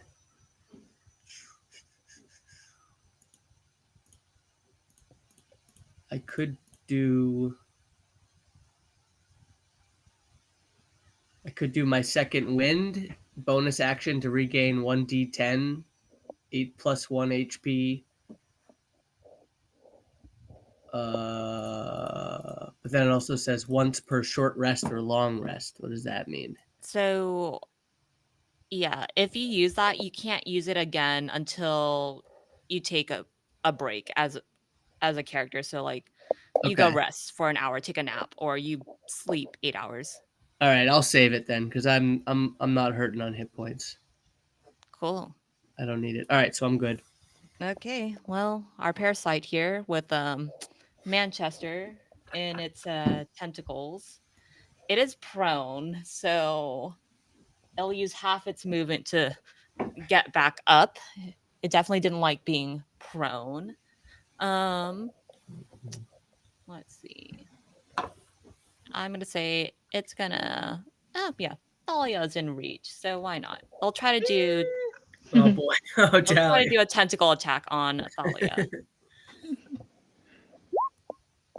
I'm pretty sure it misses, but does a 9 hit you? This is for my armor class, right? I Yeah, check my armor. Yes, it. Wait, if I'm 18, that means it doesn't hit me, right? it doesn't. No, you're good. Okay, the tentacle tries to swipe you and grab you. You duck in the nick of time. And then It's the first time you've done something athletic all game. I know, I've been keeping distance. and you know what? Yeah, it'll try to swipe you again with a tentacle attack. I am so sorry. I shouldn't That's a have nat said it. 20. I shouldn't have said it. Oh no. Well, first we're gonna see how much damage you take, which unfortunately nat 20 does mean that I roll 2 of these. Okay, you take 11 plus 3, 14 damage. And can you make me a dexterity or strength save? Which one of you're choosing? Okay, let's see. Dexterity. Okay. Oh, That, no. even with bless, yeah, that's not gonna make it. So you are Thalia, you dodge the first tentacle attack. Unfortunately, the second tentacle comes in, or No. it comes back and tries to take you with that tentacle again, and it does grab you and do some damage. So I'll just move you here because now this pathogen has 2 people that it's swinging around. I have a question. For these 14 damage points, I subtract these from my hit points, right? Yes. Okay, cool. We didn't happen to level up on the river ride down. We just forgot to do that. Granted, yeah, I'm gonna have to balance this while we're doing battle because I was planning for more people to help y'all out. So we'll have some behind the screen shenanigans for sure on my end. But yeah, so you're both grappled and stuck right now. Leonidas! I'm coming. Ain't got no magic. Okay, so we have these 2 guys. Now it's the zombie's turn. Yeah, it's a zombie's turn. Oh boy. Okay, so they're gonna go. One's gonna try to attack you. Leonidas. I shouldn't have complained about bad rolls. Now I'm rolling too well, and I don't like that for you all. Oh dear. So Yeah. does a 19 hit you? Yeah, that got me. Okay, it's gonna try to bite you again. So make another see. con save, DC 13. Uh, It bites you for 6 piercing damage. okay, and then a Constitution save. 13 or higher, that's all you need. You have bless as well though. So roll that D4. Okay. Hold your breath. Yeah! Ah, all right. You're not diseased. Nice. 0 for 2. But I did take damage. 5 damage or 6 Okay. damage. 6 damage. Okay. Okay. Let's hope our ally here also does equally as well. So that other zombie's gonna bite. Hits. And so okay, that does 5 damage. -5. And let's see if our ally is any good at Constitution. I feel like they should be.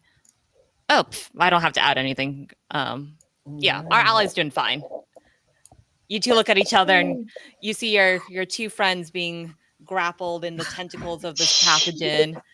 Being smashed around. We're just high-fiving over here, hanging out. Yeah, you 2 are having a Having a good time. time.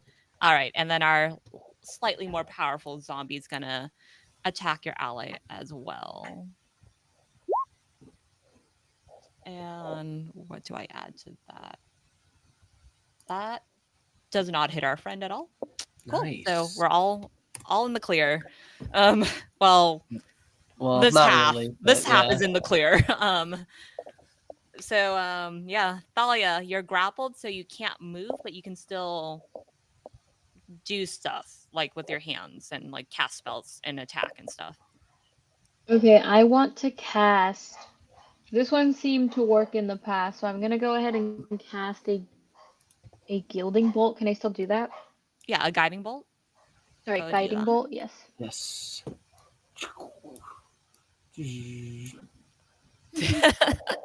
I like this. Get him. Yeah, get him.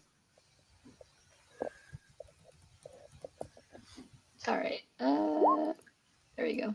Oh, nice, nice. That's another third. Oh my gosh. Why are you not letting me scroll up? There we go. That's another 13 damage on this guy. I mean, it's big. I can't help you. There's a lot of hit points on this Oh, guy, boy. but you do a good amount of damage on Good. him. Okay, and then let's see.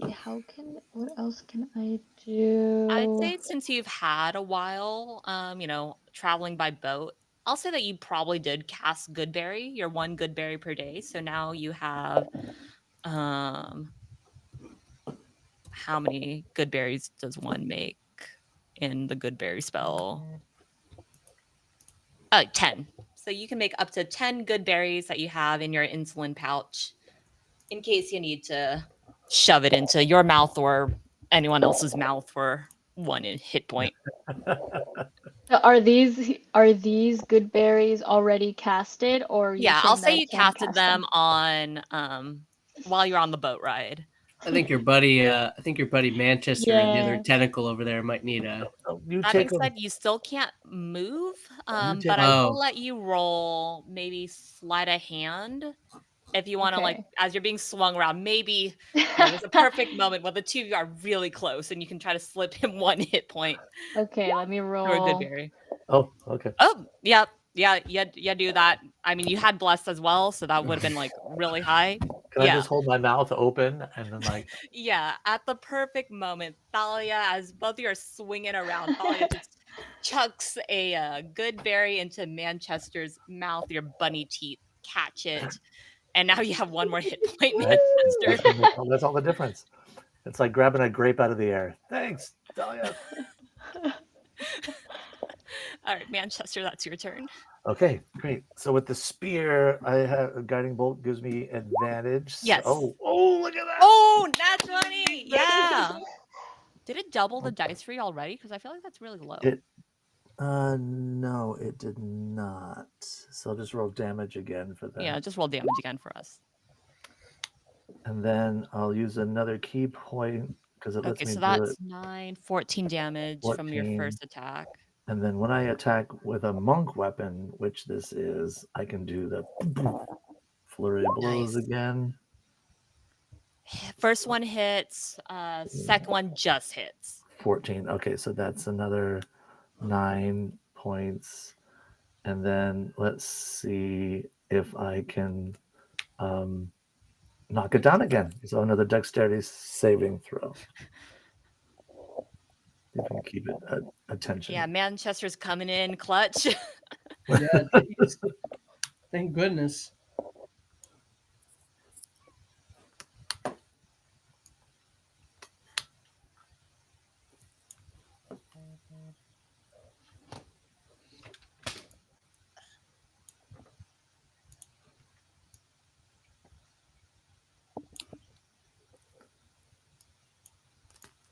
Do I have to make a roll for the Yeah, dexterity, yeah. Okay. And it has to be what it's DC. Well, okay. Well, then that That's one. yeah. You're fine. That falls Yeah, down. so once again, this pathogen, perhaps grappling Manchester was a terrible idea, but not that this creature knows it. But now it kind of, once again, has been rolled over onto its side. And You that's grappled the right one. You got the fist of steel. So So yeah, now prone again.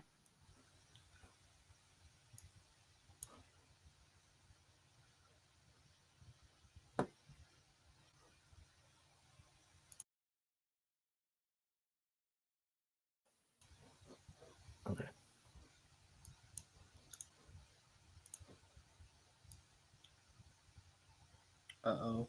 You lose her again.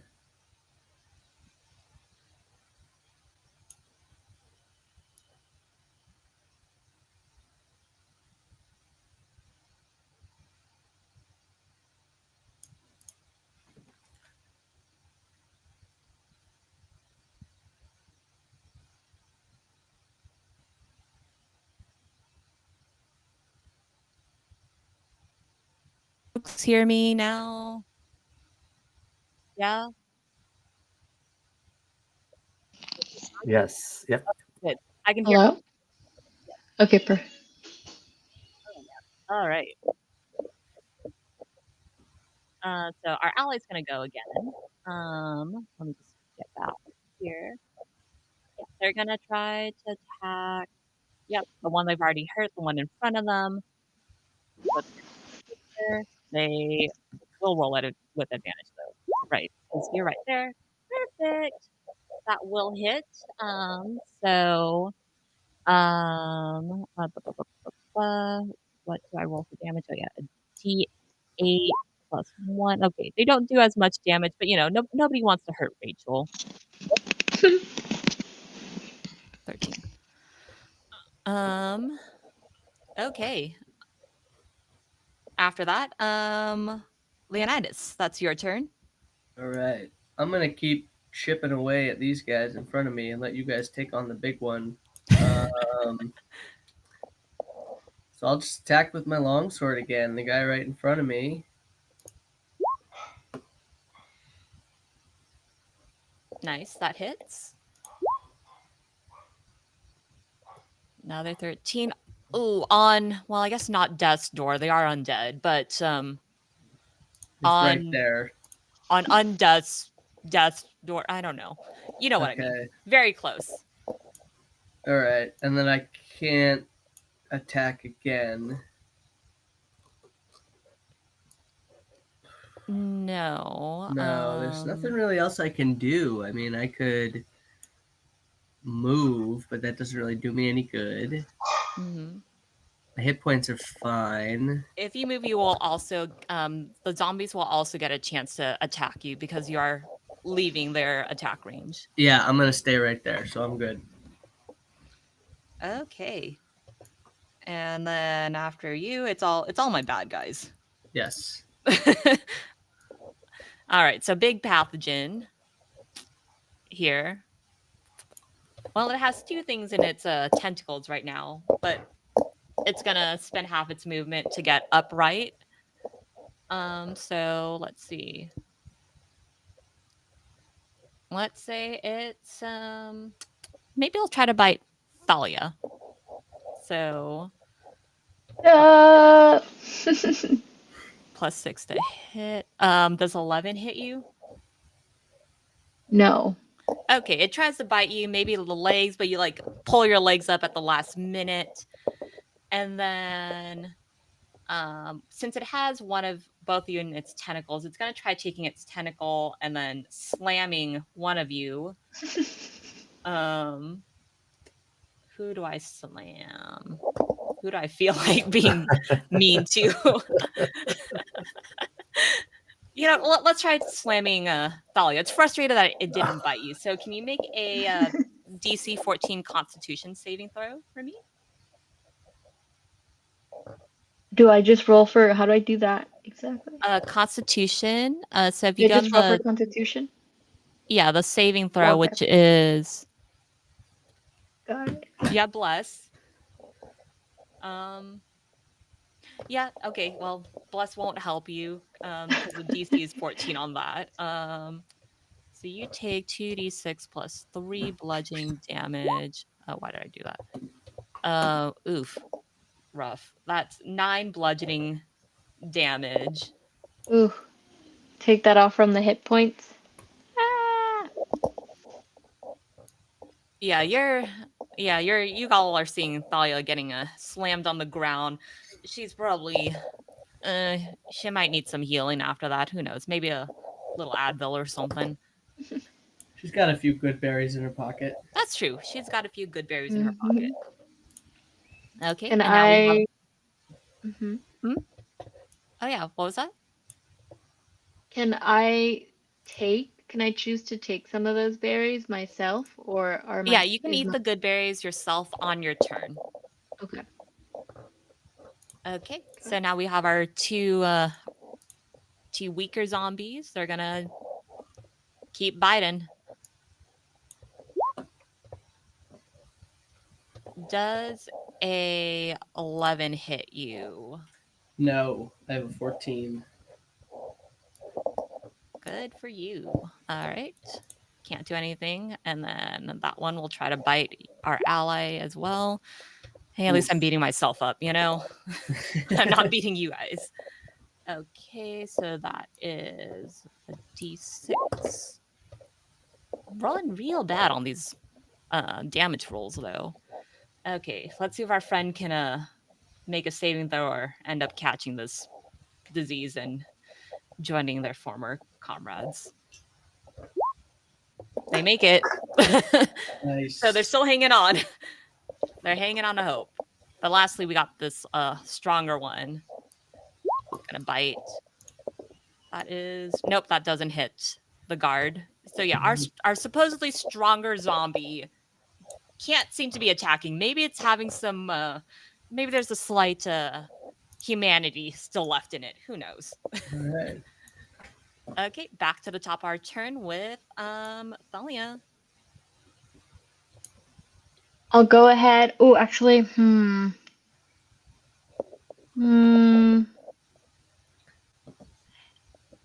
Can I think out loud, or is it like Mhm. chess where if I say it, I have to do it? Oh no, you can think out loud. Just tell me what Okay. you are going to do. Okay. Because I know that I also have the entanglement, which could then maybe restrain this pathogen, but then someone else would have to be close for for there to be true damage, or maybe. Well, But since Manchester's in no, Well, there. Manchester's up there with you. Just He's close. yes, but is Manchester okay? Is he good? Okay. I'll go ahead and do the entanglement spell then. okay. I'm gonna go read what entangle does. It says I can read it out loud if that's helpful. Sure. Why don't you read it out loud? It says, okay, 90 feet. Grasping weeds and vines sprout from the ground in a 20-foot square starting from a point within range. For the duration, these plants turn the ground in the area into difficult terrain. A creature in the area when you cast the spell must succeed on a strength saving throw or be restrained by the entangling plants until the spell ends. A creature restrained by the plants can use its action to take a strength check against your spell. Save DC on a success. It frees itself when the spell ends. The conjured plants wilt away. Okay. So the spell lasts a minute, and you have to concentrate on it. So if any other spell has concentration, it will break the spell to cast the other spell. Just Mm-hmm. FYI. Um, and so, um, let's see. You would potentially get Manchester entangled since it is an area of effect, but I will allow you to like say maybe aim for a side of the pathogen where Manchester isn't if you want to try that. Okay. Cool. Yes, I can try that. And what's your spell save? Oh, it's 11. Got it. Oh boy. Let me see. I can always roll badly. I did not roll badly. So good effort, A for effort. But yeah, you try to give, this pathogen some of its own a taste of its own medicine, right? It wrapped you up in tentacles. Now you're trying to wrap it up in vines. You do for a while, but it does successfully break out. Okay. Okay. So you're still grappled. Mm-hmm. Um but you still have a bonus action. So like taking a potion, like a healing potion or eating a good berry would be a bonus action if you want to do any of that. Okay, I I'll think also make it a I'll. bonus action if you once again want to try throwing a good berry into Manchester's mouth. Take them yourself. Eat them. Eat them. Okay, I'll take a good berry myself. Okay, that's one more hit point for you. One more hit point further from death. Okay, Manchester. Let's try to do it again. Like spin the spear like a drumstick, and then stabs it right at the guy. That doesn't work, but he's still will spend another key point. He's got a couple more left. There's no reason to save him. And let's see if we can. Again. Oh yeah, And then yeah. That again. oof. And then again, we'll try to use the old open hand technique. So another dexterity through every Okay. time he gets back up. Try to Knock him punch him back down. down. Not that he's tried to move anywhere, but Okay, he's why not do going I anywhere. fail on like Yeah. all these dex saves? Again, rolling on the ground. Your punches are just so there's so much energy in them. You know, you just knock him out. That's right, and that's the But end of my turn. yeah, knock him down. Okie dokie. All right. Our ally here is gonna try helping you get rid of these little guys Yeah, to free you up, please. and hopefully Come on, one ally. day, eventually you'll you'll help your friends. I'm trying to pick off these little guys so I can help with the big guy, but we're These little guys are hardy, yeah, they are.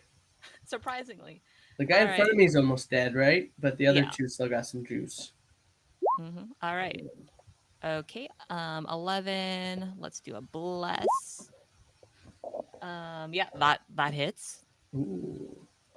Good for them. That hits. And oh wait, there was also a +3. So yeah, that hits. Cool. All right. D8 of damage. Nice. That's an 8 plus. How much do I add to that? +1. So that is 9 more damage. So both of these guys are looking pretty bad. All right. And then my turn. Mm-hmm.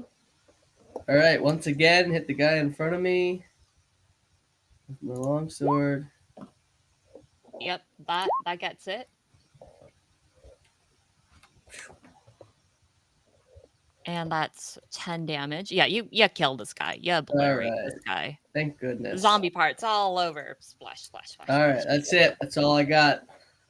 Okay. Well, we go back to our big bad pathogen, See what he can do.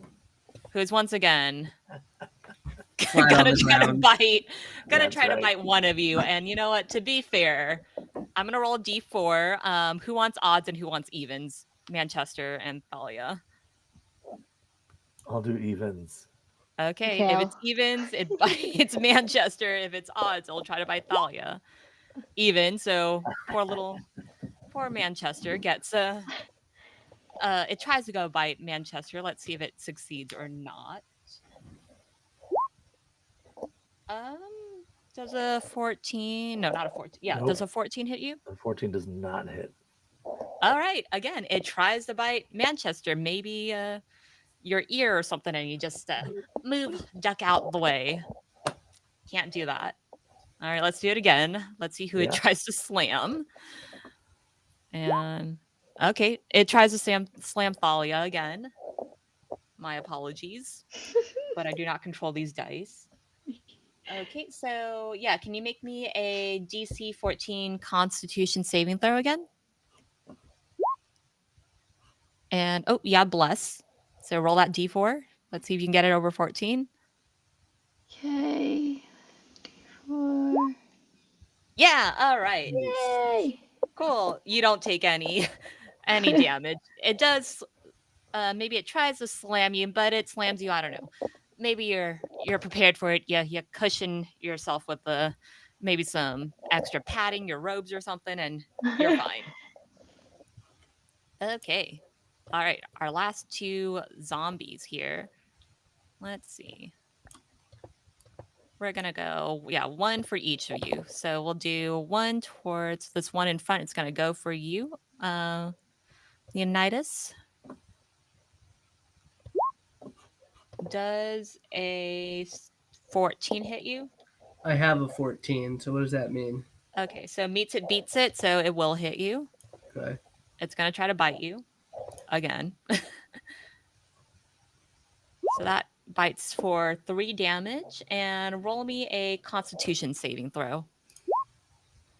Okay, yep. You're fine. You're not getting diseased at all. Right. It's And only then 3 damage. Yeah. Okay. This next guy here is going to try biting your friend, which does hit. And so that does 5 damage. Oops, -5. And oof, by the skin of their teeth. Yeah, your friend, your new friend, yep, also does not get diseased. Nice. Back up to Thalia. Okay, I'm gonna try the entanglement one more time. Let's see, where are you? Sorry, this keeps minimizing. Spells. Okay. Yeah. All right. So I have to do a spell DC save 11.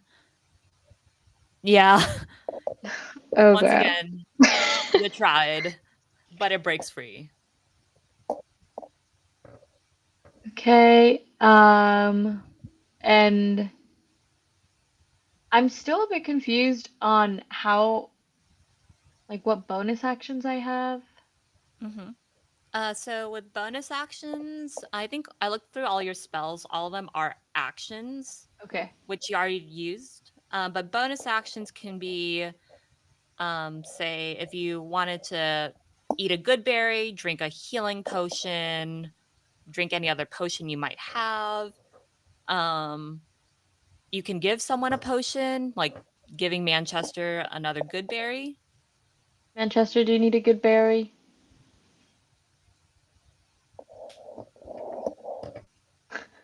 He's like, no, I'm fine. Just keep it for yourself. Leonidas is almost here. Okay, I'll save my good berries. Cool. Okay, Manchester, you're up next. Okay, Manchester will activate the power of the cool radical sunglasses, which cast haste. So he'll cast haste on himself.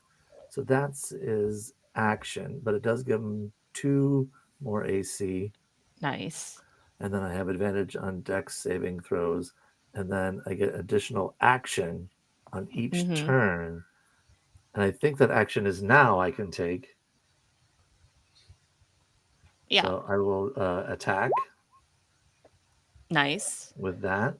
And then I'll spend my what was my last key point to do this and that.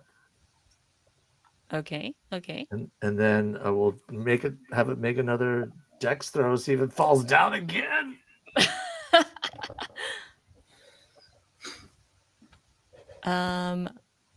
Yeah, I'd say you messed this guy up pretty badly. Still alive, Right. but he's very messed up. Nice. And he Oh, this doesn't fall time. down this time. Not this He knows your time. tricks at this point. But yeah, Manchester, Okay. you maybe push up your sunglasses a bit, do some finger guns, and Right. hit him real hard. They're rad. So that's the end of my turn. Okay. Yeah. All right. Then our ally here is gonna just try finishing off these zombies.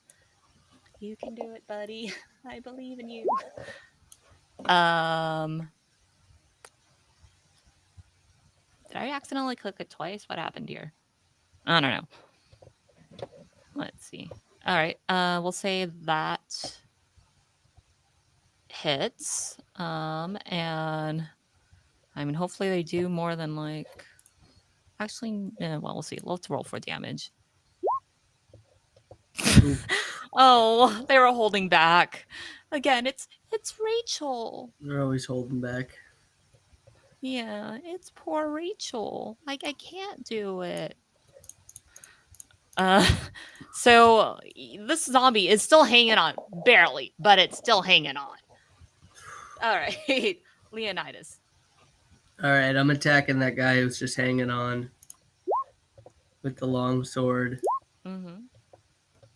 Yep, you finish him. You All did right, the job that your ally Bethany He- couldn't do. he's done. And then can I move behind the zombie here? Yeah. Does that get rid of our any advantage with me and my buddy? Nope, you still have Or- advantage. Okay, cool. All right, that's me. Coolio. Fewer enemies for me to deal with at least. All right. So, Pathogen, in a very bad shape. It's not happy. You've been attacking it a lot, Manchester, so it's gonna try to bite you. I would expect no And less. it doesn't bite you. Nope. You slip out at the last minute, but you're still somehow grasped in this thing. Keep it And coming. it's gonna, yeah, you know what? I'll try to slam you. So Yeah. DC 14. What was it? Constitution. Constitution. Yeah. Okay. Yeah, more. You did more than pass. You're fine. Yeah. You're 100% fine. Like it Okay. goes like as he slams it down, my bunny legs meet the ground instead, and I push up. Mm-hmm. You do the most incredible bunny squat ever. Okay, and our last zombie. Apparently, yes, this one is supposed to be the stronger zombie that is more powerful. Oh, That can't hit to save their life. almost done. And it'll go after your ally because your ally, both of you are honestly, Leonis and Leonidas and ally, they're doing fine. But it does hit our friend here, our ally. So we're gonna try to do a bite. So it does 3 damage, and then our friend here needs to. Oh wait, no. Oh yes, our friend does need to do a save, and they save. All good. Cool beans. All right, Thalia, we can do this. Okay, I'm looking at my weapons. It seems like I have a crossbow. Mm-hmm. Can I try that? I'm gonna roll for that. Yeah. Are you out of spells? Um, you said it was how many for each level? 4 first levels and 3 second level spells. I think I'm out of the first levels. Mm-hmm. And then I've only used one of the second levels, I think. Okay. So I guess. Why is it better to do spells? Oh no, I was just checking to see, because you do have options. I don't know if you have any spells right now that could be helpful. But yeah, and you can also cast first level spells using second level spell slots, Oh, but not the other way around. not the other way. Okay. Yeah. I'm looking at that right now. Enhance ability, find traps, gentle response, hold person, locate object. I don't think any of these would be helpful. Maybe the aid one. Guiding bolt would be very helpful. Okay, I've done that so many times. Okay, I'll do the guiding bolt. Level, it would be super helpful. Do the aid. Okay, Do it. I'll do guiding bolt. I'll do guiding bolt level 2. Yeah. Nice. Who are you doing this against? The giant pathogen. Okay.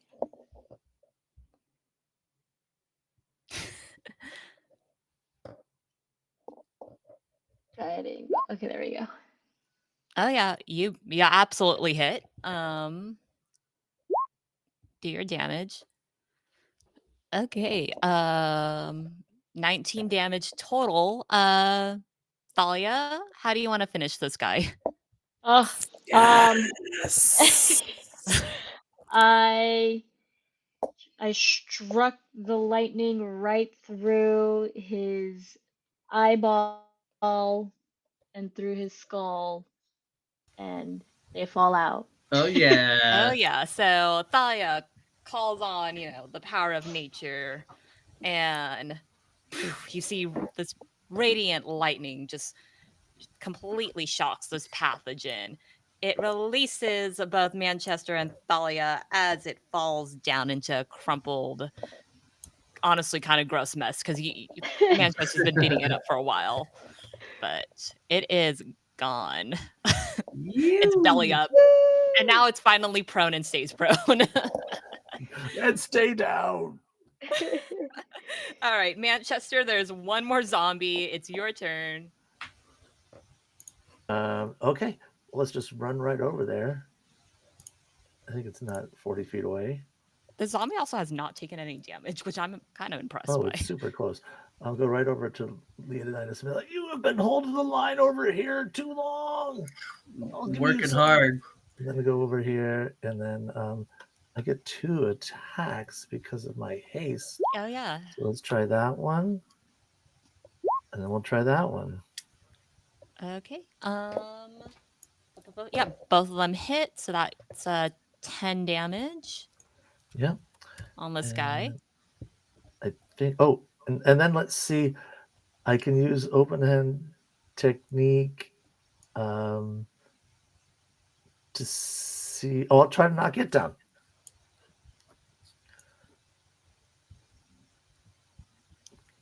Because then Buddy Leo would get advantage on it, or our ally would too if it fails. Oh, well, I mean, you're surrounding this guy, so there's advantage regardless, but you know what? Okay, yeah.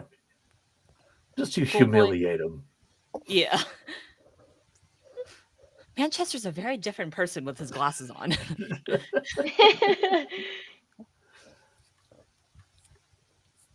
Okay. The deck save. Oh, Let's see. that's See if it's a deck see if save. it's I was okay. like, Yeah. do I need to roll something? I assume that does not pass It with does not a pass. deck save of 6. Nope. Nope. All So it right, knocks him prone. right down. Okay. As he was passing by Thalia, big high five. Big high five, taking down the big guy. Bye. Yeah. All right. Anything else on your turn, Manchester? That's it. Oh yeah, he'll wipe the bloody gooey spear on his robes to clean it. Awesome. All right. So our ally's gonna go now. Yep. They're encouraged. They have friends around. They hit this guy with their spear. They do. I guess I'll roll with advantage because even though that first hit, because you can always get a nat 20. I didn't get a nat 20. Anyway, the damage on that is 5. Yep. Cool. And now Leonidas. Taking a swing. Oof. Yep, you got it. What's your damage? 7. Yeah, you're hacking away. Hacking away. Still hacking away. So this zombie here, now let's see. It's gonna, Who do I bite? Let's roll a d4 for that. 1, 2. So I guess going clockwise. So 1, 2, 3. Sorry. I am so sorry, Manchester. You're getting bitten again. Yes. Does 14 hit you? It does not. Okay. Yeah, doesn't bite you. You're too fast for it. Doing well. Okay. Thalia? too Fast. too fast. Yeah, too fast. Thalia, it's back up to you. I'm going to. Do some damage. Mess him Yeah, up. can I try to do. Let's see. I'm gonna try this again. Let's do the guiding bolt. Yeah, nothing wrong with being consistent. Nothing wrong with being And consistent. I think I have one more level 2 available. Okay, so yeah, you have allies around. You'll roll with advantage. So yep, 16 hits and 10 damage. Cool. Nice job.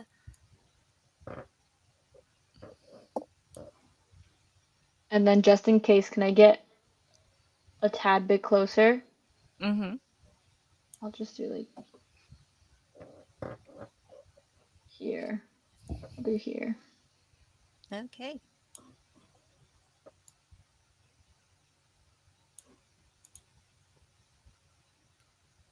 All right. Manchester, that's you. All right. So let's attack. First attack with advantage. Ooh, neither one does. Yikes. And then my haste attack. That's. I'll see. Oh, do I get advantage? I don't have pack tactics. Just he does. Okay, but Well, I you're think. surrounded by well, you have allies surrounding this enemy, so that will give you advantage. All right, I'll see if I can roll a match 20. Nope. But so 8 piercing damage on him. Nice. I'm Very, not even very gonna, hurt. Very not even, hurt. not Very even gonna hurt. try to knock him down this time. Sinews by the sinews of his flesh hanging on. That's it. Okay. All right. It's our buddy's turn. Excuse me. Oh yeah. They hit. Just don't roll a 1. Yep, they hit, and this guy is, well, dead again. Woo! So the Oh clanging yeah. of swords against, um, I don't know, pathogens against flesh, kind of gross sounding, honestly, now that I think about it. But you all defeat the enemies in your section.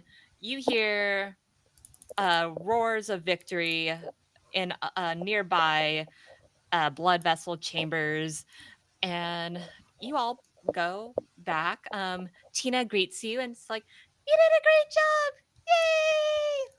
job! Yay!" And then you see Belinda comes out with some other commanding warriors. It's like, we cleared out that one, that one. Looks like you all did a good job here. But looks like we're smooth sailing. Got any more enemies left? The rest of the commanders are kind of talking to each other. Looks like everyone's good. The help that you guys provided um, definitely was much needed. And you see, as the soldiers file out, you see some more tiny little red reptilian like people rushing in. They have sacks upon sacks of what looks like maybe brick and mortar rushing in. It's like, and Tina's like, "Oh, it's the little platelets. The little platelets are coming in. They're going to patch up that big hole."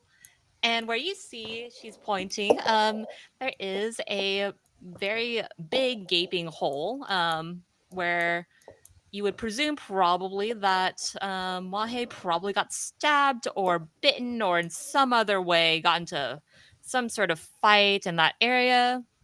Thought you would know that's probably, yep, that's probably why things got infected. And it's party time. You're rowing back up. Tina rows you back up. I guess Leonidas, you're probably helping her. Maybe you stop by the liver for a little special drink. A celebration. Yeah, big old celebration. Eventually, well, I don't know. You could return back to your old life on the surface. You could hang out down here. But yeah, let's do a quick epilogue to wrap things up. I guess, what do each of your characters do? Manchester will stay down here. He can't keep the secret scale side, and he knows that about himself. But if he'll be welcome, he will join those hardworking people in the gray space because they look like they needed people who could think quickly, and he'll do that. Oh yeah, we'll get your own manual. Thank you. A Manchester roll. Leonidas is going to spend about a week partying in the liver, and then I'm gonna take a ride up to the nostrils with Tina, and then take a mucus roller coaster out of the dragon and back Oh to my the God. surface world. Covered in absolute mucus. Covered in absolute slime, but with a story that I'll tell no one.